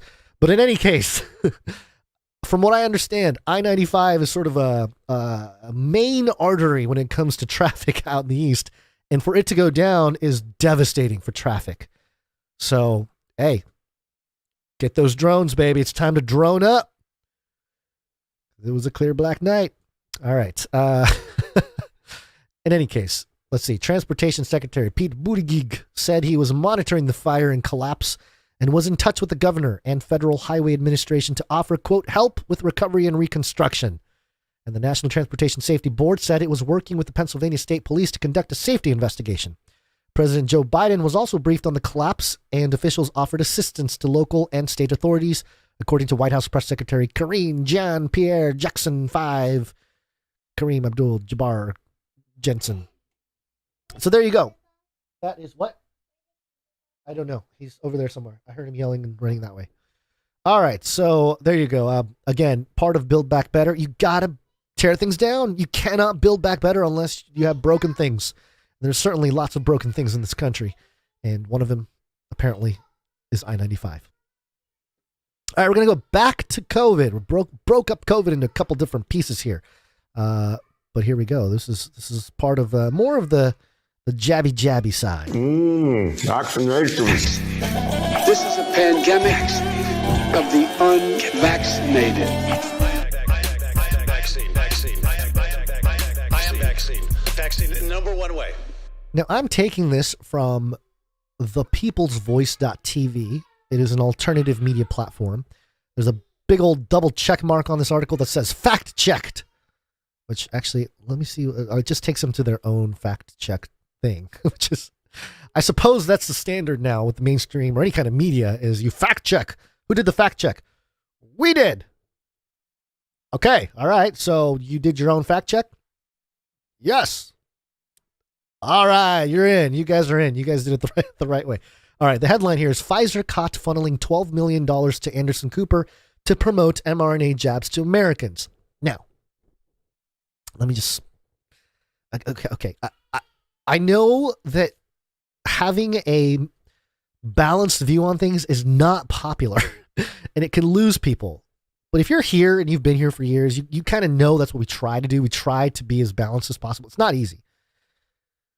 But in this occasion, so again, this is more of a right-wing outlet, I'm guessing, the peoplesvoice.tv. It's very appealing to the alt media crowd. The headline says Pfizer caught funneling $12 million. So now it sounds like, what is this, another Project Veritas thing or something like that? Let's find out. Pfizer has funneled a whopping $12 million into the bank account of CNN host Anderson Cooper as part of a deal to promote the company's toxic mRNA jabs to the American public. According to Robert F. Kennedy Jr., a very few people are aware of the fact that Cooper gets the majority of his CNN paycheck from Pfizer. 80%. And then here, let me play the clip. So this is the clip. This is what's weird about this. And I've talked about this in the last few episodes. RFK Jr.'s presence as a sort of truther Democrat, maybe taking away votes from Trump. It's the two-pronged attack of a potential Trump presidency in 2024 has been not so much, hey, get another Hillary or a Joe Biden out there. It's been sort of an alternative method where it's like, okay, we're going to have RFK Jr. He's going to really appeal to the anti-vax crowd, and that might disperse and take away some votes from Trump because Trump is really all in on Project Warp Speed or Operation Warp Speed, and he's very proud of the fact that he pushed through the mRNA jabs, and he's not backing off on that. So if they were Trump supporters, and the vaccine issue is a big one, if they can get a Democrat that is speaking truth, who has been anti-vax all this time in RFK Jr., people will not vote for Trump and vote for RFK Jr., especially if the Democrat Party itself marginalizes him, making him sort of a martyr type. But here he is on some show. I'm not sure what this is. Maybe it says in the article, but he's talking about this idea with Fauci and Pfizer and CNN, or not Fauci, but Anderson Cooper, his salary. I'll just play the clip. The media in our country is an extension of the pharmaceutical industry. 75% of advertising revenues now on the mainstream media are now coming from pharma, and that ratio is even higher for the evening news, because the evening news is where you see pharmaceuticals advertised. Anderson Cooper has a $12 million a year annual salary. Well, $10 million of that is coming from Pfizer. Oh, his boss is not CNN. His boss is Heiser. And, they're unashamed, they're unabashed about it. They say, on his program, brought to you by Pfizer. Of course, he's not going to tell you the truth about Pfizer's product. He's going to try to sell them to you. They're saying, if you don't get this, you're going to die. I don't know who he's talking to there, but he looks like some internet villain. He's got like gray hair.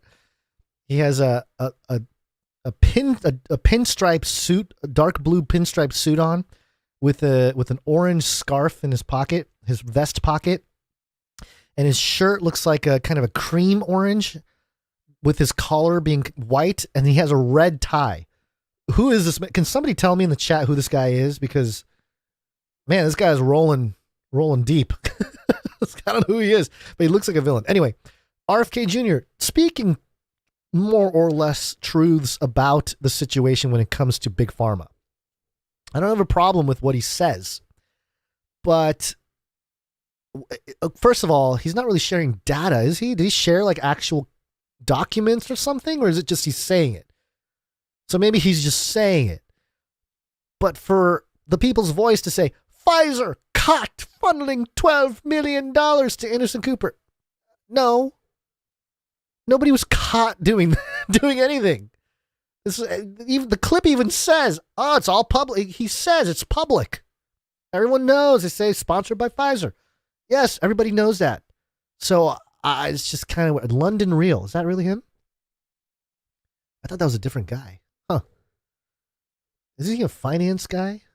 Anyway, so there you go. That I just thought it was weird that it was like, okay, whoa, look at this crazy headline, and then it was just RFK Jr. saying stuff.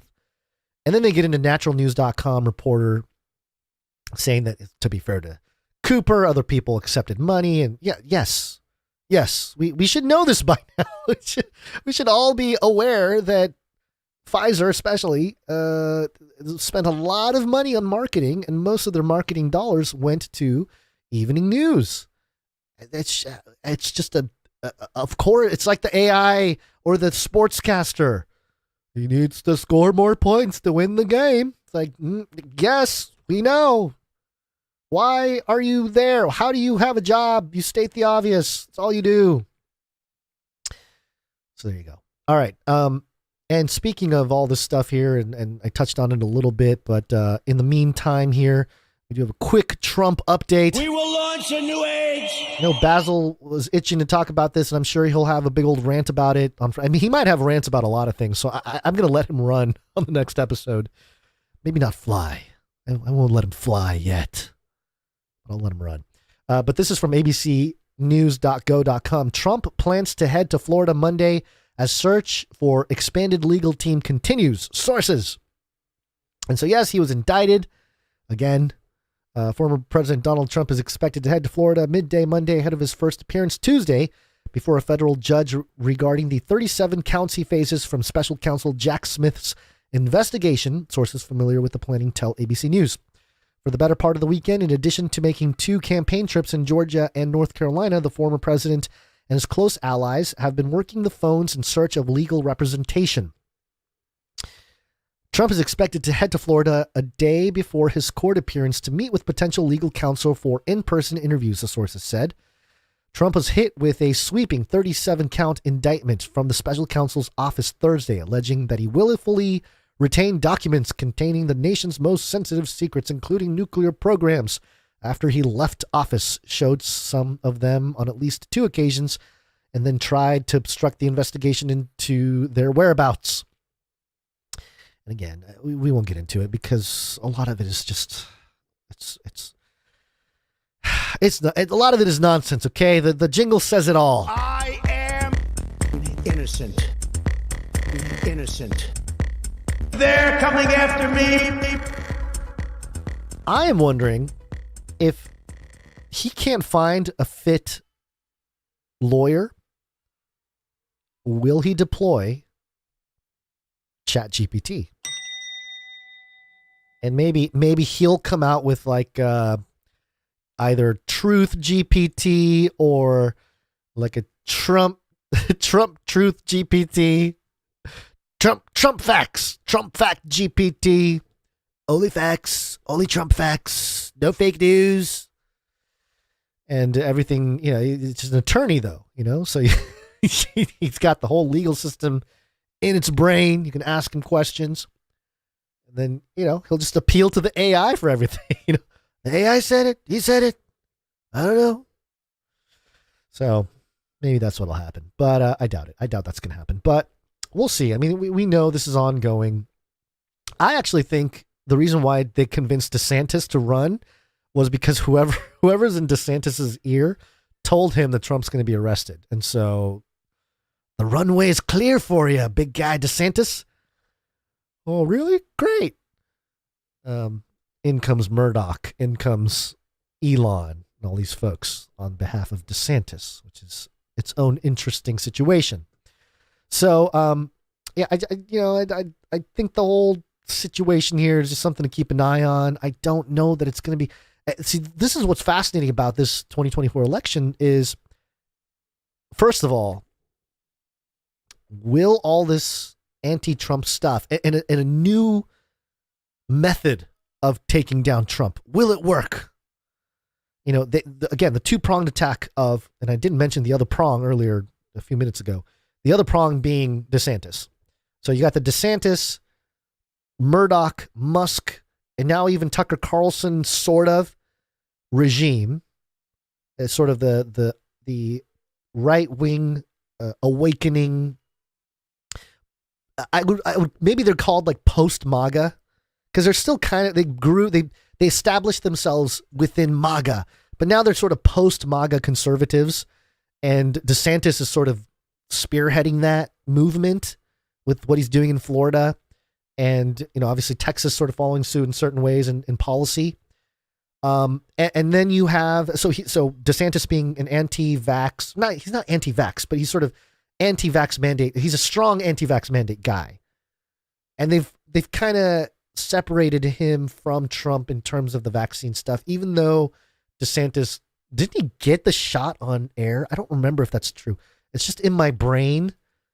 Did DeSantis get the vaccine? I don't remember. Or did he like talk about it?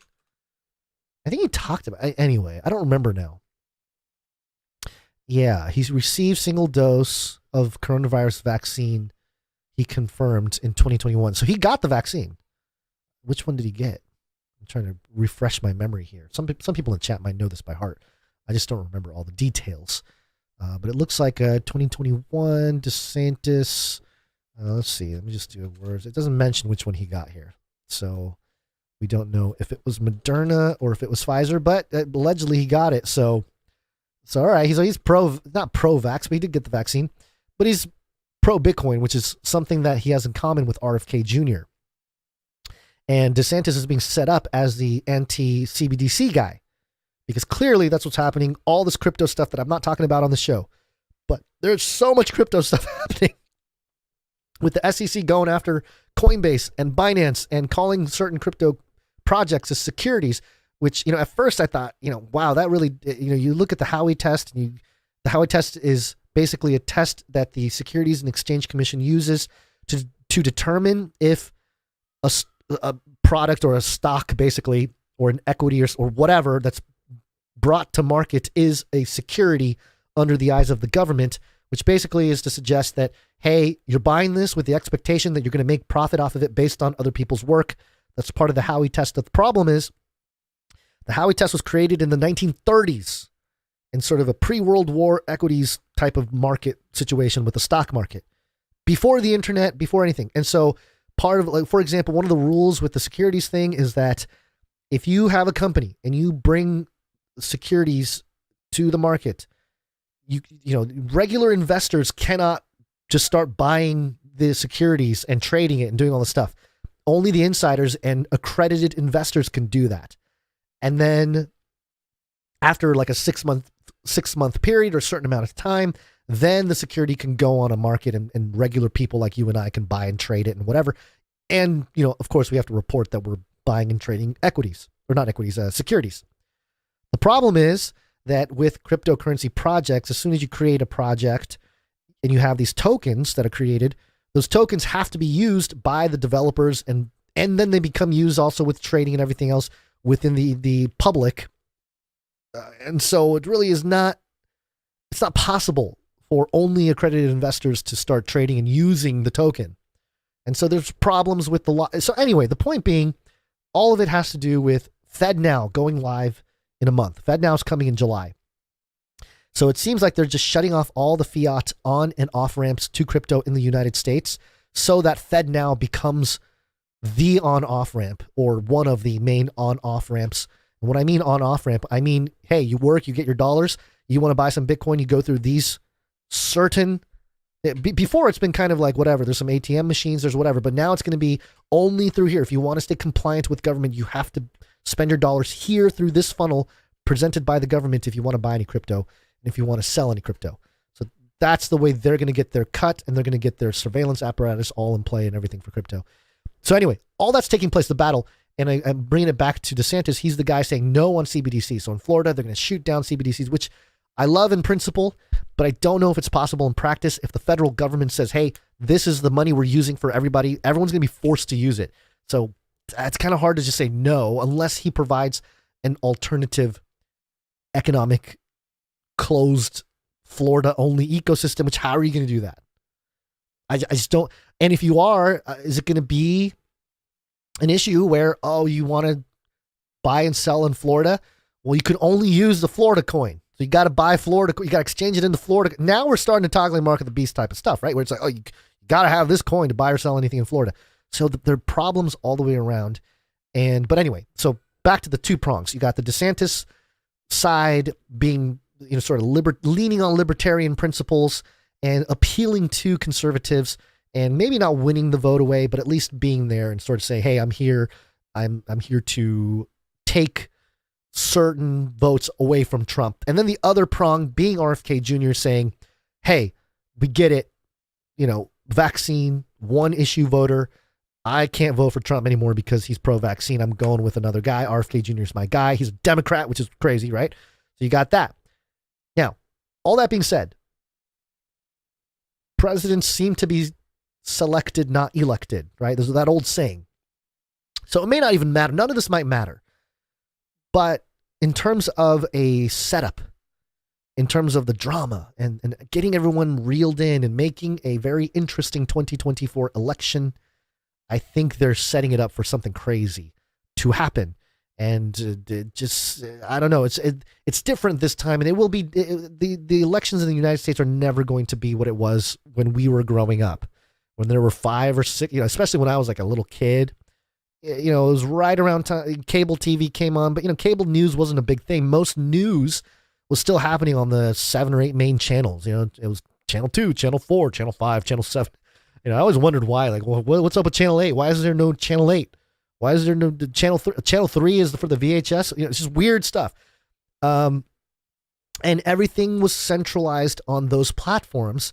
And so even if there was election fraud or whatever, it was much easier for the elite to pull off because nobody's really paying attention to the details or, you know, what's going on behind the scenes. Where now it's a much more of a panopticon society, and so everyone's kind of watching everybody. You know, everyone's filming everybody. You can't get away with anything. And because of that, there's a lot of questions raised, at least in the 2020 elections. 2024 is going to be crazy, folks. It's going to be out of control. just going to prepare for it now. It's going to be probably a good time for Canary Cry News Talk folk, because it'll be kind of like, we're going to be like the meme of the dog that's completely kind of clueless as to the whole, house burning down. That'll be us. We'll just kind of be like, yes, we understand what is happening. There's a ginormous psyop taking place, and it is trying to convince one group of people to go fight in the streets, and the other group of people to also go fight in the streets, and they have successfully conducted and orchestrated a civil war in this country. So anyway, that seems to be all this stirring up of the Trump situation seems to be. But let's get to the important stuff. We got to talk about real life things like aliens. Aliens. You don't know what you're looking at. What's driving that thing? It's not a space alien. Aliens. It's unidentified. Aliens. Aliens. Aliens. Oh, the aliens are coming in your backyard if you're in Las Vegas. I don't know what that was. Must have been losing my mind. 8newsnow.com. How long have we been going, by the way? How long have I been talking? Let me check real quick here. Okay, we're okay. All right, this is okay. So, 8newsnow.com. Las Vegas family claims to see aliens after several reports something falling from the sky. I have the video clip here of, this is sort of I chopped it up here. It was like a 5 or 6 minute news report. This is about a minute or so of it. And they kind of, the way they did it, I didn't like the sequence of the way they did it. So I started it at a certain point and then the rest of the report. It's almost midnight on May 1st when a Las Vegas Metro police officer... By the way, May 1st, it was Illuminati Day. Illuminati Day was when this happened. His body cam catches this, something flashing low in the sky. 911 emergency. Minutes later... There's like an 8-foot person beside it, and another one's inside, and it has big eyes and looking at us. And it's still there. Someone calls 911 reporting 2 large figures in their backyard. No, I'm so nervous right now. The 8 News Now investigators obtaining another officer's video as he's sent to the Northwest Valley home. I have butterflies, bro. Everyone saw a shooting star, then these people say there's aliens in their backyard. By now, it's more than an hour after that bright light. Officers meeting up with the caller and his family. What'd you see? It was like a big creature. A big creature? Yeah, like around 10 feet tall. I'm not going to BS you guys. One of my partners said they saw something fall out of the sky too, so that's why I'm kind of curious. Did you see anything land in your backyard? Or they see like a big, that's what they say. They see like a big something with light. So there you go. That's the first part of the report. So the cops here, they have the video cam footage of this big blue ball of light coming down. Kind of looks like a comet or something like that. So they got the footage from the chest cam, and so you see it, and then right after that they get the call, the 911 call from this family, and the reports and everything make it pretty clear that they weren't on drugs or anything like that. They seem to be of the right mind and everything. And you can tell looking at this family, it's just a family. It looks like a mom and dad here, and then a couple kids, maybe some older kids here. So no reason to really think that they're lying or they're looking for attention or anything. But just a very strange story. And it's, it comes, the timing of this story is just so perfect when it comes to the cultural conversation. But, and it actually happened, this story was actually reported before, I believe the whistleblower came out. If I'm not mistaken, what day did the whistleblower come out? Well, let me double check. What's his name? Girls whistleblower. David, 7 days ago. So maybe it was before. Oh, it's possible that he did. Okay, so he might have. Okay, the debrief article came out on. That was the big article, June 5th. Okay, so a couple days before. All right, so now I'm even more. Okay, so the debrief article comes out of the intelligence official who says we have non-human origin craft, parts of it, whatever. The U.S. government's been hiding it, blah, blah, blah, blah, blah, all that stuff. And then 2 days later, there's a giant red blue ball in the sky over Las Vegas. And then the police see it. And then they also get a call that there's a couple of 10-foot people in their backyard. Now, My question was, and this report doesn't mention it, what happened to them? Where did they go? No, and the thing that boggles my mind with this news report, the whole 6 minutes, does anybody ask what happened? Like, what happened? Where did they go? Did they float up? Did they run out the front door? Did they hop the fence? Did they get in a vehicle and fly off? Like, what happened? Now, somebody in the chat said that they screamed and ran away when they started praying. James Shrimp Fajitas.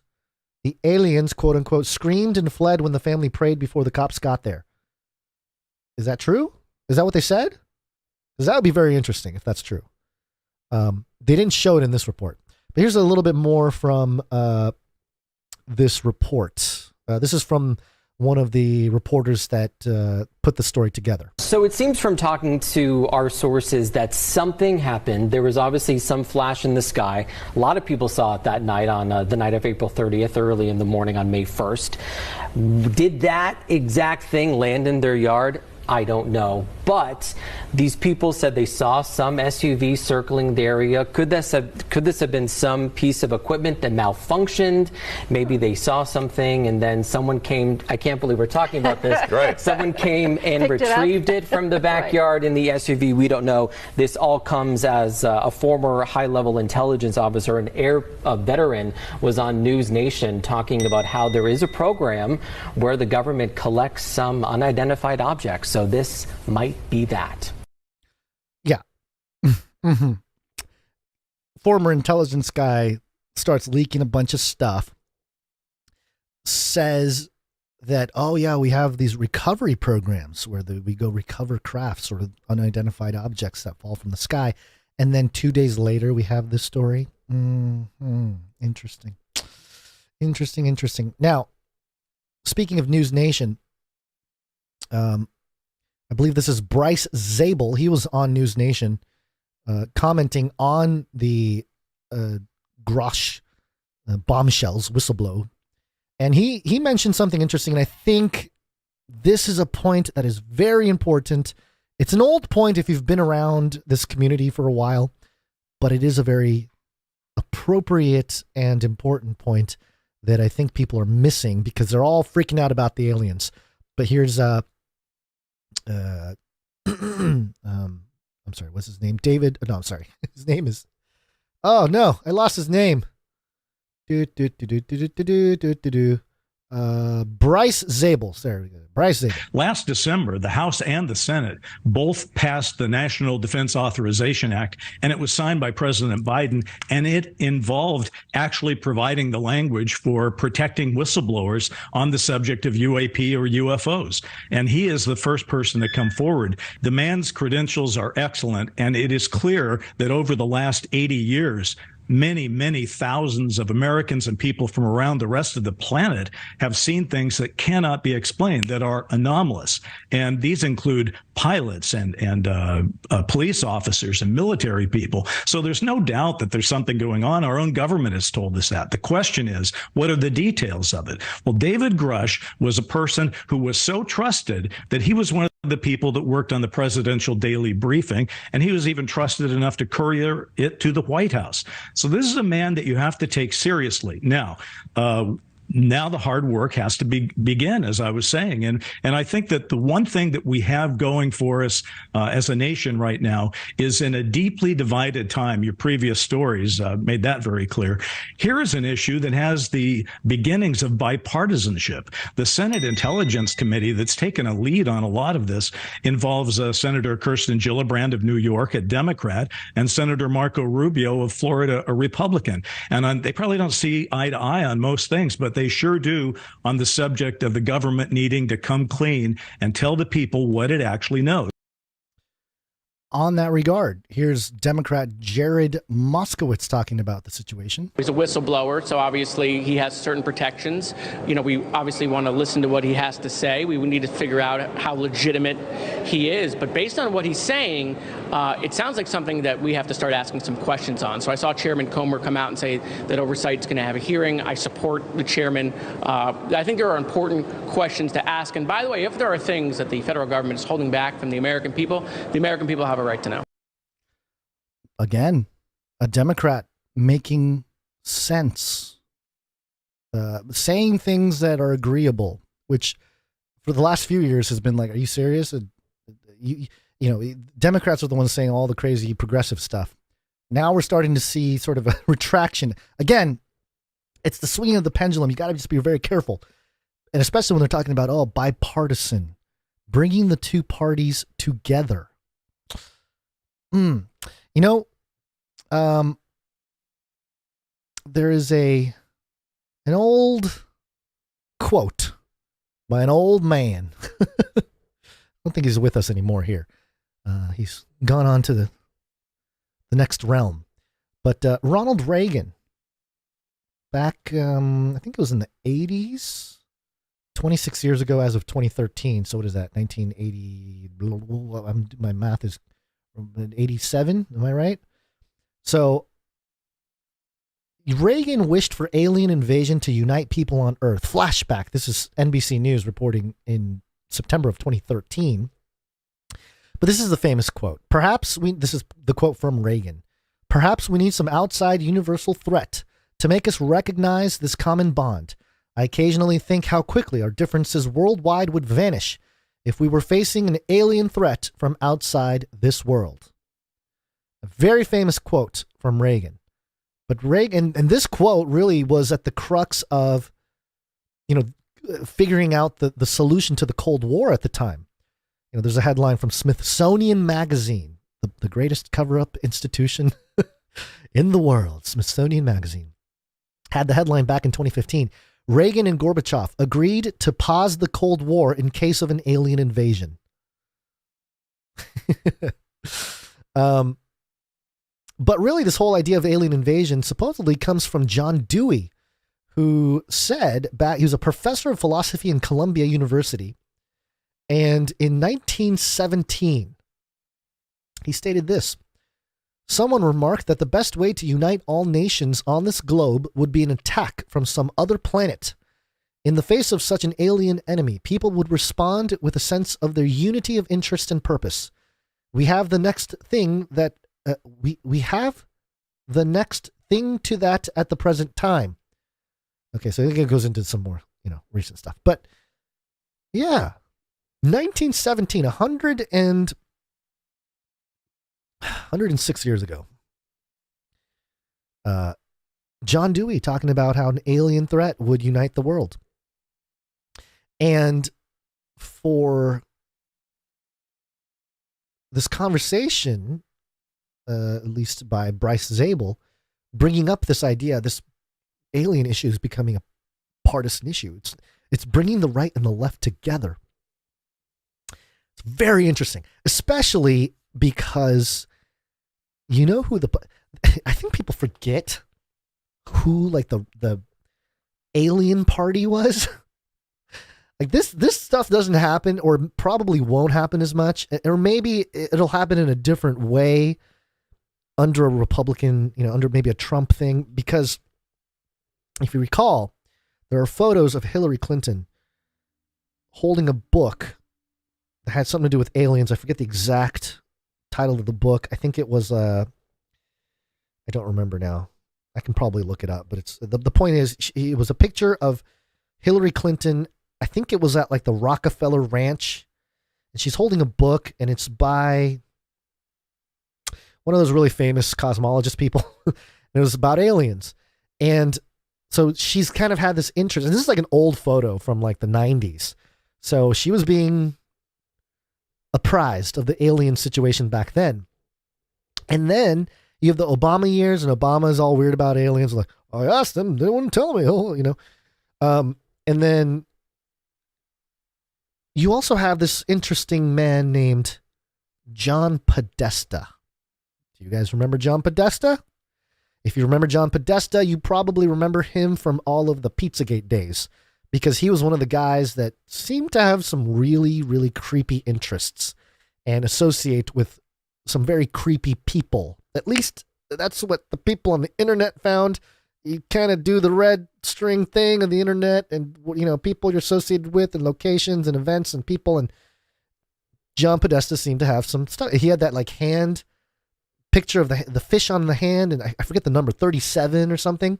So anyway, John Podesta, if those of you many of you probably don't remember this, but John Podesta at the end of, I think it was Obama's presidency, because he was part of the Obama cabinet. I forget what he did.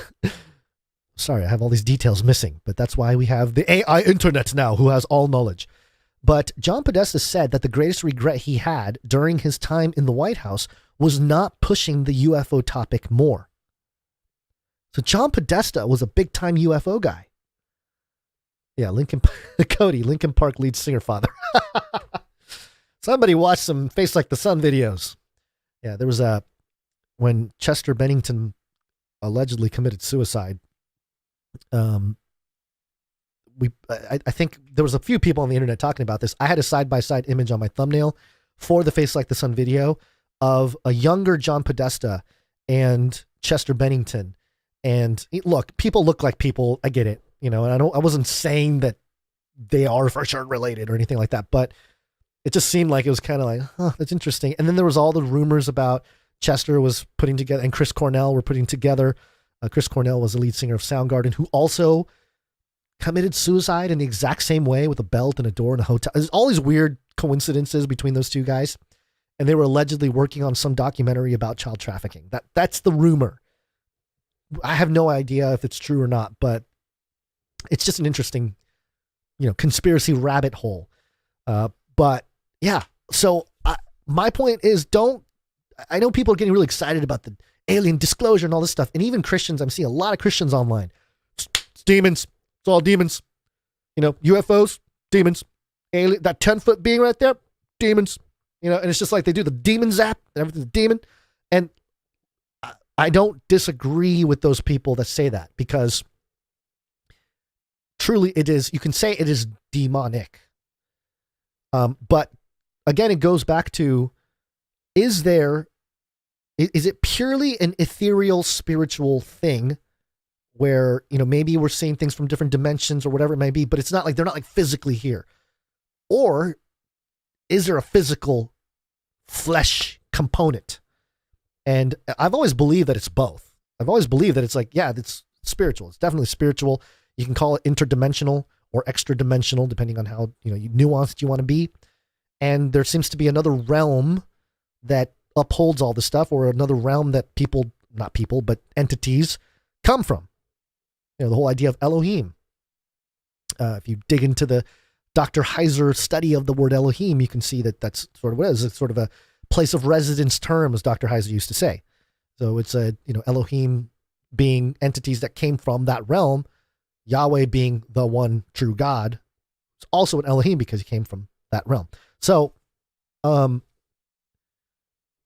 yeah. And so the idea that you can just dismiss everything physical, I think, is wrong, especially in this age now. We're 100 years into like genomic stuff, and maybe not 100 public years, but certainly, dark lab stuff like that. But they've been doing some experiments genetically and quantum and all this kind of stuff for years, I'm sure. Now, black budget programs are even deeper. So the physical component of mythological concepts is very much in play. And so I wouldn't dismiss any of that. Now, it did bring me down this other rabbit trail where I guess there's a conspiracy theory that LeBron James is a kind of like a super soldier, like a genetic super soldier, that, they followed his career. He's the chosen one. He didn't have a father. His mother was like a woman of the night, to be very, very euphemistic about the situation. And so, there's a history of the intelligence agencies using people like that, not just as informants, but perhaps to carry out the progeny of some experiments. And you think about it, and it's kind of like, I'm not gonna just go out there and start saying that to people and say, oh yeah, LeBron James definitely a genetic experiment by the government, and you sound crazy. I get it. But, I went to a Laker game. I think the last Laker game I went to was like a Christmas present. I think it was January 1st, 2020. It was right before the pandemic. My father wanted to go see a Laker game.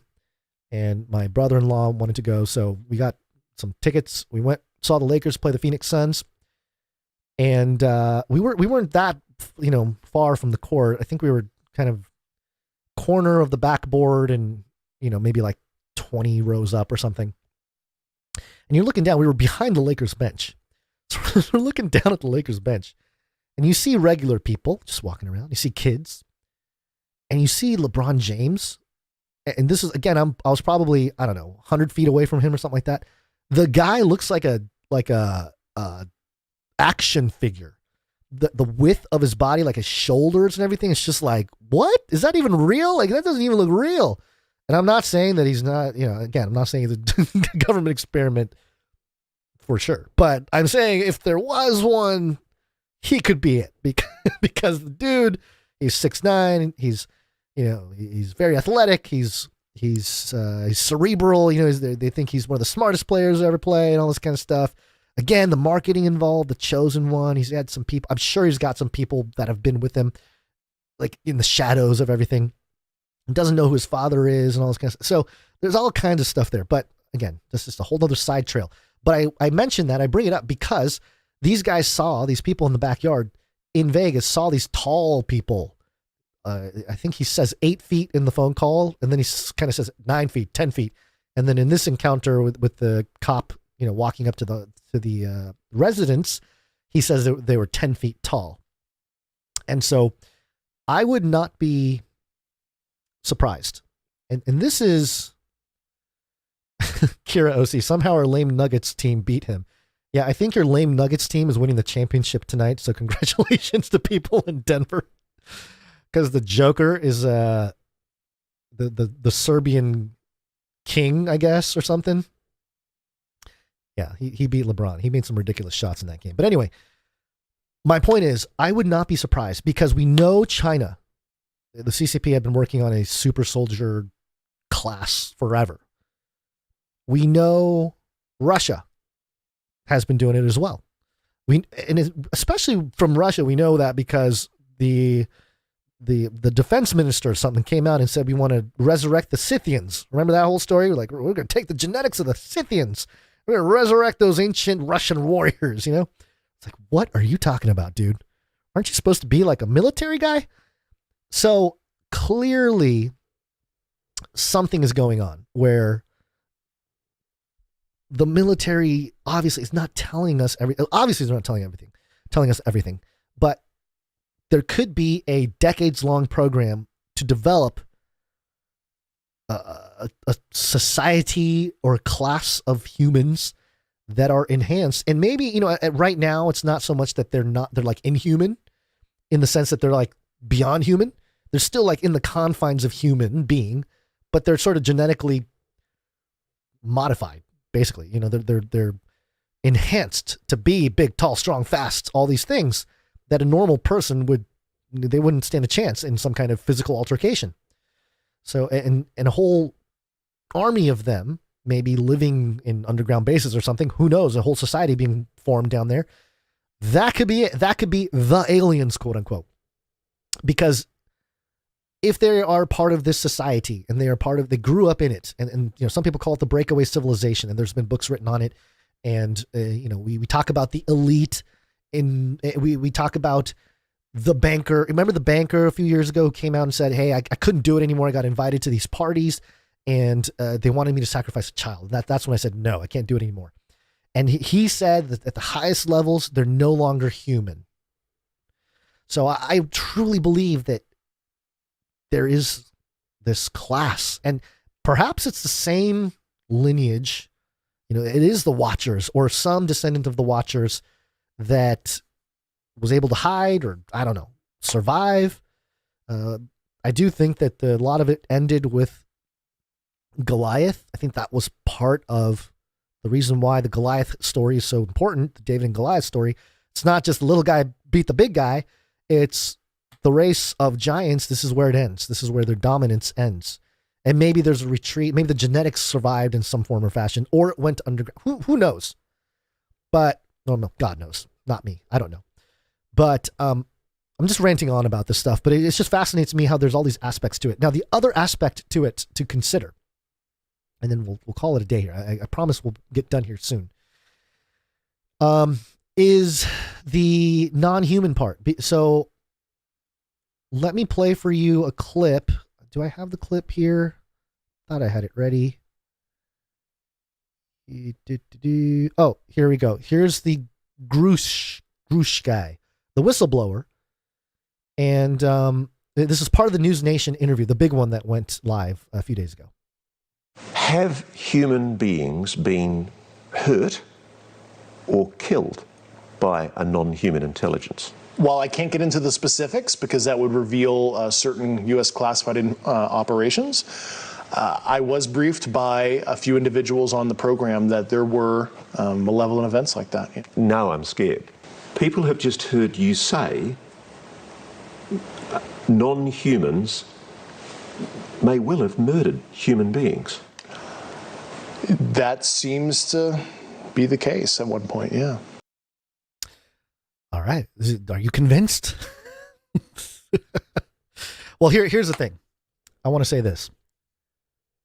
You know, as a Bible-believing Christian, we believe that we wrestle not against flesh and blood, but against principalities, powers.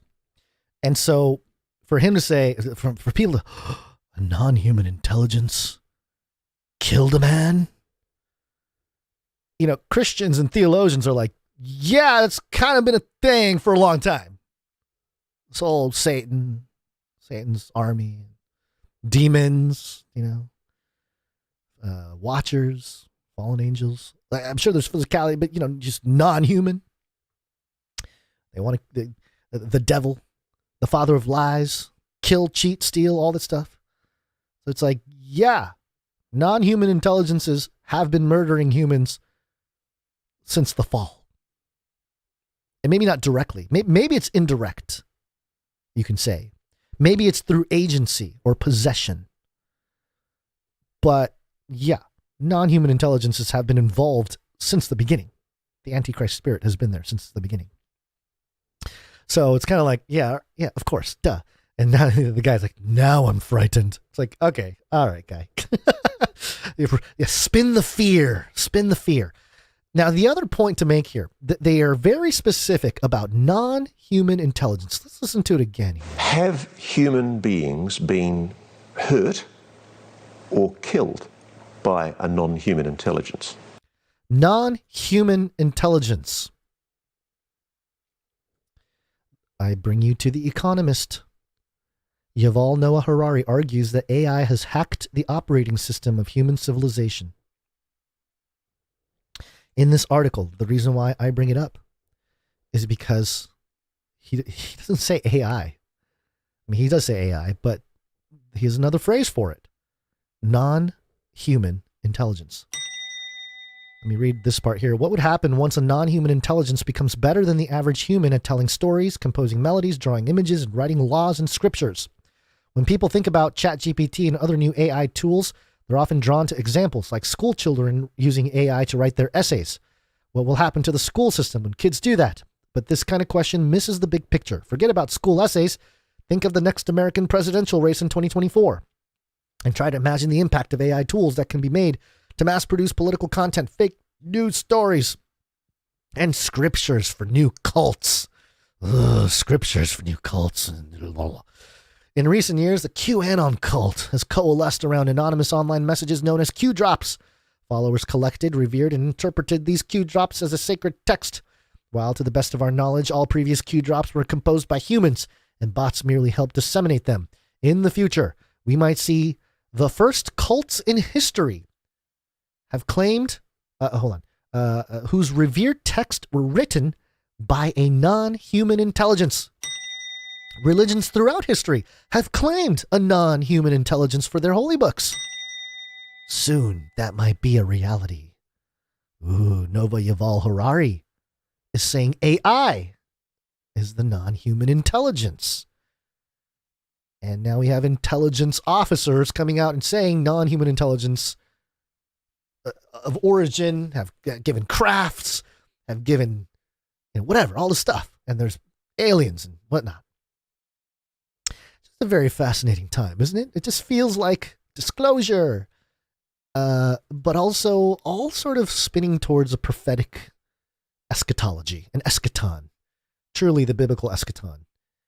It all seems to make sense. And a couple of books to mention here, and I've been kind of skimming through it, so it's been great. Exo Vaticana, Petrus Romanus, Project Lucifer, and the Vatican's Astonishing Plan for the Arrival of an Alien Savior. It was written by the late Chris Putnam and Tom Horn. I really think it's one of the best when it comes to the Vatican's documenting the Vatican's role in the alien conversation, the astrobiology or astrotheology conversation. They've been on top of it for a long time. And so, this is a good resource to have. Of course, Project Lucifer was renamed Lucy after I think this book came out. They're like, yeah, it's a little much. Now the Christians are on it. So we're going to change it to Lucy, which is very similar to what one Alice Bailey did with her organization or her printing press, which used to be called Lucifer Publishing. And she changed it to Lucius Trust because, yeah, it's a little too obvious sometimes there, folks. There's a film, I believe it's a film. It's called The Unholy See. The Vatican Knows All the Secrets. This is a Tim Alberino production, and it's another good one. Tim Alberino has been on top of this as well. And I know he's been speaking up a little bit more. I'm noticing him say some things on Twitter and jumping into the conversation. We'll try to get him on a Canary Cry radio show real soon here because all of this stuff that's happening is so relevant to everything we've talked about. It's actually kind of crazy how much of what we've talked about is just becoming mainstream stuff now. And I know we've been saying that a lot in the recent few, I don't know, year or two-ish. But it really has become on all fronts, because it's one thing to be like, we were really right about the pandemic and that's it. But it's kind of like we were sort of right about the worldwide lockdown issue, the vaccine pandemic type of scenario. I know Basil mentioned that as part of a potential to lock things down. And certainly, I've been in the conversation of the rise of the technocracy and transhumanism being a very important cultural conversation. And I've mentioned it before, but now I really think I know why they they deleted or terminated the Face Like This on YouTube channel. There was way too much content about transhumanism from a Christian perspective. There just was. I had hundreds of videos on transhumanism from a biblical perspective and really tracking a period of time from 2012-ish, maybe 2011, 2012-ish to 2020, that whole decade of development of transhumanism into culture and, showing the faults, showing the bad logic, showing the outright evil in some circumstances or the ignorance in certain circumstances of the development of this transhumanist agenda and movement. And now we've seen, obviously, the whole, BlackRock, Vanguard telling Budweiser, telling Target to do all this trans agenda stuff. And then if they don't, they're going to lose money. But then you have this ESG thing, which is a new dashboard, a way to, measure a company's environment and social and governance scores. And, you do some trans stuff and you get more points and you get to, get more debt, more funding. And why is that? Because they want a whole generation that is into the idea of genetic modification, not into, but susceptible or open to the idea of genetic modification and enhancement or some kind of technological or scientific enhancement in our biology, synthetic biology, artificial wombs, artificial inset, all this stuff. You're not going to get that from Christians. You're not going to get it from conservatives. You're not going to get it from your Bible believers and people, even truthers, even your libertarians, most likely. And I think that's why we're sort of seeing the RFK Jr. move, the Democrat that's speaking truth kind of move, is because it's sort of like this. It's the whole system is sort of rigged in that way. But they're going to siphon off. It's almost like creating two new parties. I don't know, not just political parties, but like cultural communities, where one is very traditional, is very conservative. We want to uphold not just the Constitution, but perhaps biblical principles in life, some basic ethics and values, things of that nature. The people that would more or less like to see society be peaceful in that way. And then you have your other who are, it's a moral prerogative to push humanity forward and to evolve as much as possible. And notice the whole, passage about calling good evil and evil good is so, so true in today's world, because you have these two diametrically opposed worldviews. Conserve, stay how we are, human. We have our promise of our eternal bodies, but it's not coming through science. I'll tell you that. It's coming from the Lord above. So, hey, let's preserve things. Let's conserve, conservatives, conserve, right? Let's just, move things slowly. Let's whatever. Let's just be more conservative. And it's ethically, morally a prerogative to do that. And then you have your sort of liberal, progressive, lefty, whatever, that are like, it's a moral prerogative to push humans forward, to evolve and all this stuff. Two diametrically opposed views, both on the soapbox of morality and ethics to push forward their agenda. I can't think of a more clear example of calling evil good and good evil. So there you go. That's where we're at. And the whole alien thing. Oh, there was another part of the whole thing with the one of the non-human intelligences being a threat. And that's what really got me to go back into the John Dewey and Reagan quotes. But really, you got to think that's part of the play here. It's got to be. It's got to be, because the alien thing is, it's obviously a great distraction, right? From all the crimes, the Biden crime family, all that stuff. Because clearly some stuff is coming out with the Hunter stuff. And look, it's a bad situation for the Bidens and their shenanigans from the past. And truly the shenanigans of a lot of politicians in the last 2 decades, a lot of bad stuff that they did, unethical things. And who knows, we might see some justice. We might see some people thrown under the bus. But, the way people like the Clintons just kind of hey, skate through. Wasn't there another Clinton person who just recently died or suicide or something? Or was that a Biden? I think it might have been a Biden, like whistleblower or something. Let me see if I can pull up something on that.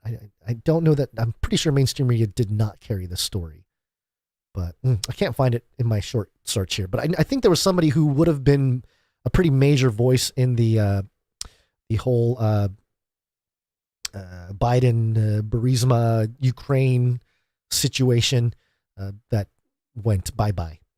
And I forgot. I don't know. Blah, blah, blah. Yeah, I'm losing words. Words are not forming anymore. Did I mention the JP Morgan Epstein thing at the beginning of the show? James Shrimp Fajitas, Timothy Alberino versus Stephen Greer. Interesting contrast of viewpoints. Yeah, Stephen Greer, I think, is a half like grifter. I think he's like a snake oil salesman. The guy was charged. Stephen Greer, he had some like personal weird stuff with like, money and personal intimacy life that I don't care to necessarily mention, but there's some weird stuff there that whatever. That's some character stuff that, whatever. But he also, he used to do these retreats where people would pay thousands of dollars to go out to like this beach or whatever. And then they would all like meditate. They would all like focus. And then like the entities would show up. They would show themselves as like some ball of light in the distance or something. And then, we saw them. So he would basically sell the idea that we're going to have a sighting. We can summon these entities and they'll come and they'll visit us. And Greer's point of view is that they're all good. They're all benevolent. They're all loving. It's kind of, and yeah, it's like, really? That's not, it's weird, right? And so, but anyway, you can see how the whole alien conversation and the invasion, there's that evil non-human intelligence that might show up. And, I've talked about, and not just me, many people have talked about, hey, is that evil invasion? Is that the second coming of Christ?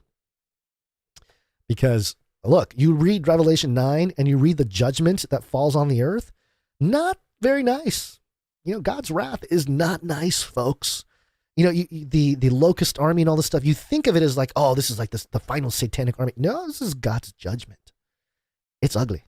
It's violent. It's pretty powerful. So yeah, I can see how from a secular worldview, that's like an alien invasion. You know what I mean? But it could just be part of the judgment. So things to keep in mind. And the whole idea of the awakening and people waking up to the truth and all this kind of stuff. part of it, I've always been a little skeptical of it because it draws people in, but no, I don't think it's a great thing because one of the stories we didn't do today, maybe we'll do it Wednesday. JP Morgan settles in the Epstein case for $290 million. Almost $350 million to keep the JP Morgan Epstein story a secret. And everyone can see it. The entire public. Why, unless there's dirt, would anybody pay any amount of money, let alone $290 million, to settle on the Epstein case? You gotta be very desperate to keep the train rolling. JP Morgan, hey, $350 million. That's like it's like afternoon change for us. We'll throw $290 million at you, and this whole Epstein thing will go away, right? And if it doesn't, do they get the green light to start taking people out if if people are on the hunt? Probably. All right. Well, let's thank some producers who came in with their talent, because without the talent, there's no show. And to start things off here with the talent, we have the speak pipe. Please leave a message after the tone. At the tone, please record your message. Leave a message. Beep. Message. All right, so if you go to canarycrynewstalk.com, on any of the pages on the website, there will be a green tab on the right side or the bottom. Click on it, and it will open up a little tab that allows you to record a voice message of up to 90 seconds, and you can send it to us, and we shall play it. If you do have a private message, please do mention that at the top of the message so that we don't accidentally play it on the show. All right, we have something from Eyes to See for me, Eyes to See for me here in the speak pipe. All right, this is a shout out to Canary Cry jingle makers. Very much appreciate your energy and creativity with keeping the show fresh with your jingles and your time in doing so. Wondering if somebody might answer the call for a jingle based on episode 631, right around the 1 hour, 46 minute mark, where Gans goes into his regulators' voices and quotes. I think that would make an excellent jingle as we are canaries in the coal mine that watch, but also maybe we regulate some things in this crazy world. So just wondering if somebody might want to answer the call for that. I think it would be fun. And it's just my personal humble opinion. Thanks all. I'll appreciate that. Eyes to See for me. So yeah, there you go. Maybe, who was it that came in today that has the audio skills? That was Tom K, View from Mars Hill. Maybe he can jump in, go look for that timestamp on that episode, and put together some kind of, and the regulators being, Tom K was told, he mentioned his age in the note he gave us. He's 65 years old. So let's see, how old was he when regulators came out? Warren G. Regulators. What year was that? 92? I'm going to guess 92. Maybe it was even before that. What year? Let me just pull it up here. 1994. All right, 94. So 30 years ago. Wow, my goodness. Oh, so yeah, okay. View from Mars Hill. Maybe he remembers Warren G and Nate Dogg and regulators, and maybe he'll answer the call from Eyes to See for me because I did do that regulators thing. I forget what I was talking about, but. Yeah, that's kind of how this is, folks. When you're on this side of the microphone, when we do 3 hours every episode, you kind of remember things, but you don't remember everything you say, clearly. So, I may have said some things over the last few years that may come back to haunt me one day. I pray that it doesn't, but, we're always trying to make sure that we're staying on top of it. But thank you very much for that speak pipe. Thank you to Joe for the consistent speak pipe updates on the episodes. Appreciate that, Joe. That's just for private use for us, but it's good feedback. And I just want people to know that there's a Joe out there who's been sending us some feedback on these. So appreciate that. Audio production. Audio production.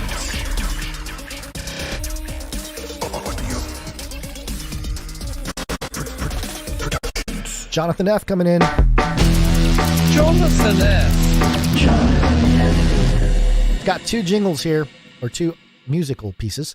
Just a snippet of Biden being asked about allegations of bribery, as he jokingly remarks, where is the money? The double standard is real because the FBI refuses to provide the file in the FBI probe. Thought I would turn it into a short music piece. If it sounds like Brando is greedy, that's just the irony of reality. Okay, where's the money? Where? Bribery allegations are fully against the FBI filed it and sold out the country. Do you have a response to the congressional Republicans? Where's the money? I'm joking. Mr. President. Sold out the country. Where's the money? Where's the money? Oh, the guns at the end. Oh my gosh, that is hilarious. Okay, there you go. Thank you very much, Jonathan F. He did have a second one here. So this is number 2. This is a clip of the reported crash and spotting of creatures 8 to 10 feet tall in Vegas. The family says something crashed into their backyard, prompting them to call 911, saying they saw creatures walking around. Our 8 News Now investigators digging into this for weeks now, and tonight, our David Charnes with the video you will only see on 8 News Now. David? Right, Denise, sources telling 8 News Now investigators that several agencies believe something landed or crashed. Whether it was non-humans or not, it certainly scared the people living on this property. There you go. Great memorialization of that story. The Vegas alien. Yeah, guys, they just wanted to gamble a little bit. They just want to go to the craps table and, collect some dollars. It's the universe reserve currency. We're going to have a galactic or maybe galactic might be too future. Solar system reserve currency or system reserve currency, something like that. I don't know. Realm reserve currency. All right. Thank you very much to Jonathan F. for that. We're going to move on here to do some art. One art, please. Only had one piece come in today, and it's from Sir Dove, Knight of Rosbeltia. One art piece from Dove. Here's a note piece for this week's Bible artwork. I did an illustration for Matthew 6:3. But when you give to the needy, do not let your left hand know what your right hand is doing. Hope you guys like it. Keep doing what you do, and I'll keep praying for you. And it's Dove. And the photo is of the background looks like a ground, just a normal ground with some squiggly tiles. And then you have the left hand anthropomorphized. Am I saying that right? I feel like I'm always saying that. Anthropomorphized. Anthropomorphized. I don't know. It's got eyeballs and a little mouth. The eyeballs are little skinny eyes because he's kind of shifty eye looking at the right hand. The left hand is in a fist. It's got the left. What am I saying? The left hand is anthropomorphized, which means it's got eyeballs, shifty eyes, a pair of arms with his hands on his hips because he's mad and he's got little feet. And then the right hand is an open hand. But this hand is his eyeballs are all crinkly because he's smiling, and his little arms of his hand, it's so hard to describe, is giving money to this other hand that is coming out of the shot. So basically, giving to the needy, the right hand giving to the needy, trying to make sure the left hand doesn't know because the left hand's getting mad. Brilliant, Sir Dove. Appreciate it. I mean, wow, the way the world is going and how, we've kind of gone from acronyms to emojis, we just send emojis and stuff. Are we going to get to a point where we just have like Dove art as like Bible verses to share? Like, hey, just want to lighten your day. Boom. Little Dove art, Dove Bible art that displays Matthew 6:3 in perfection. Anyway, keep it up, Dove. Appreciate all your hard work. Okay, we have a couple of microfiction. First one is from Runk Smash.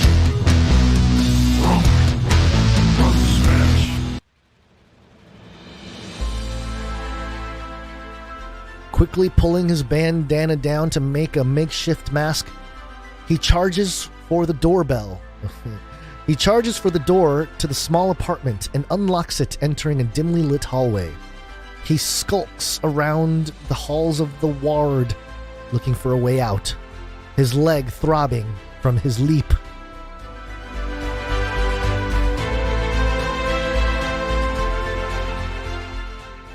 Thank you very much, Runk Smash. I believe that was actually supposed to be meant for the last episode, but here we are today doing it. Thank you very much. We also have one from Stephen S. The soldier scans the sign with the augmented reality fighting goggles, translating, quote, "Eat at Ahmed's." The AI quickly references the rating of the restaurant at 5 stars. Quote, "Best shawarmas in the country." But will he realize it's a trap?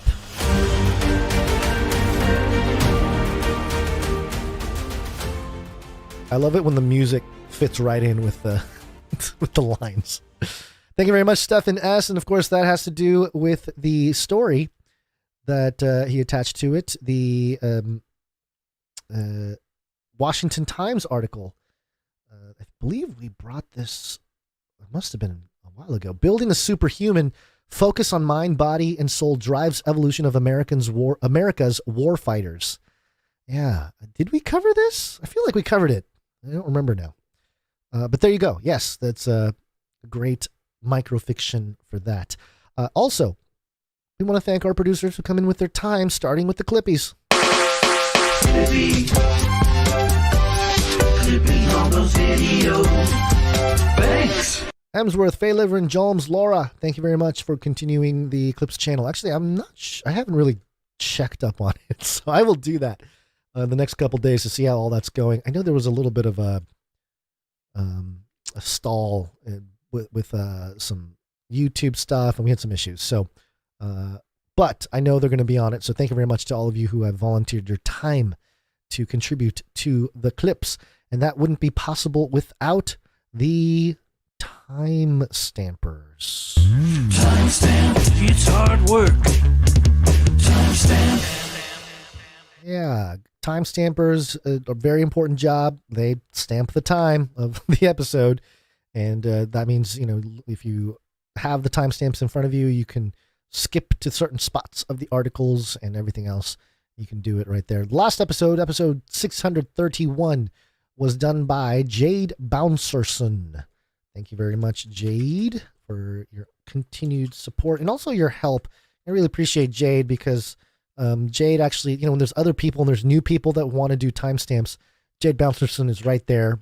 Help them along, get them going. Really appreciate that, Jade. Thank you for that. Let's see. Review. Yeah, I got a couple reviews. That's good. We had one from Cassidy Loveday. The best podcast in the Metaverse. I love this podcast. It's so good that I stole this phone to leave a review. Tweet, tweet, Hungry Boys, the Sentinel. Oh, so it's a Sentinel disguised as Cassidy Loveday. Or maybe that is the Sentinel. Who knows? Thank you very much, the Sentinel and Cassidy Loveday. If the Sentinel was the one that borrowed the phone. And then we also got one from Bummer Ad Mania. Is that an angry face emoji? I don't know. Nose, nostrils flaring emoji? I'm not quite sure what that is. Current event oriented. Basil and Gons bring the current events and have a healthy breath of faith through it all. Thank you very much. Very succinct and much appreciated comment. Bummer Ad Mania. Thank you very much for the 5 stars. And that's one way to really help out the show. It just takes a couple minutes and it helps get the show in front of other people, is to go to Apple Podcasts, leave a rating and a review. We very much appreciate that. We also want to thank Jam, Kevin, and Noah. No, that's not right. Yeah, well, Kevin and Noah, thank you for the links. That was a while ago, though. The ones I want to thank for today I believe. Hold on, let me double check that because. Oh, I can't update everything. It's Sir Ike. That's it. Sir Ike and Jam. The huge. Thank you very much for the links to everything. Thanks for the reminders, Clankanifius. And thank you to all of you watching or listening out there for sticking around. I know it's a little bit long here. But hey, the Gons Rant era of podcasts officially ends. So on Wednesday, you will not have to listen to me for hours on end. We will be broken up by Mr. Hole in Stomach Man and Vengeance for Propaganda Rooster Man. The Return of Basil, episode 633. Couldn't have had it any other way. So look out for that. So, share the show with friends and family. If you had a friend or something that you wanted to share the show, but you kind of I don't know. Share the show. Share this one or share the next one. Or maybe the combination so you can kind of compare and contrast what it was like when it's Gon's solo ranting about his crazy ideas. And then you have Basil a little bit more, he tries to be even more down to earth sometimes than I am, which is always great. So there you go. If you need any instructions as to how to do that, you walk right up to them. Think of this person. I want you to do a mental exercise here. You think of the person there. You're going to walk right up to him. You're going to grab him by the cage, which don't get too physical, okay? You don't want to place your hands on them in a violent way, but enough to shake him. The end of the world occurred pretty much as we had predicted. I want to shake things up, stir up some controversy, rattle a few cages. Hey, stop that! You'll never silence me. I'm the last angry man, a crusader for the little guy. Leave the bird alone. Never. Rattle a few cages. Rattle a few cages. The human race will have every opportunity to improve. And if they don't? Ask Noah. Ask Noah. All right. Today was the birthday of David Rockefeller. And hey, happy birthday to the David Rockefeller. Mentioned the Rockefeller name today in the context of Hillary Clinton hanging out at your ranch and reading books about aliens and UFOs. What a world we live in. Oh, who else's birthday? George W. Bush. Hey. And Jordan Peterson. Wow. That's quite the trio. David Rockefeller, George H.W. Bush, and Jordan Peterson telling you to get your life together. Be a good parent. Pay attention. That's my favorite thing that Jordan Peterson. Pay attention. He's really get in your face about that. It works on me. I start paying attention. And then tomorrow, 1942, OSS was founded. Hey. Happy birthday, Rockefeller, George Bush, Jordan Peterson. What are you guys doing on day one? Actually, well, maybe not Jordan Peterson because OSS was already formed by then. And then Wednesday is Flag Day. So, hey, maybe they'll put up a giant black Biden flag with rainbows. I'll see you guys on Wednesday with Basil. Until then, God bless and think outside the cage. Remember, reality is an illusion. The universe is a hologram. Bye, gold. Bye! I want to shake things up, shake things up. I want to shake things up, shake things up. Leave the bird alone. I want to stir up some controversy. I want to rattle a few cages. I'm the last angry man. You'll never silence me. I'm the last angry man. I'm the last angry man. You'll never silence me. I'm the last angry man. A crusader for the little guy. Well, we'll see about that. Whatever, Illuminati. Toilets! Feed him more. Toilets! Feed him more. Toilets! Toilets! I love the Great Reset. Fun fact, I believe it was another fun fact. Toilets! It will kill. Fun fact. Another fun fact. Brings me back to my Screamo days.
Bye. I'm out of here. Bye. Canary cried, that's a poet.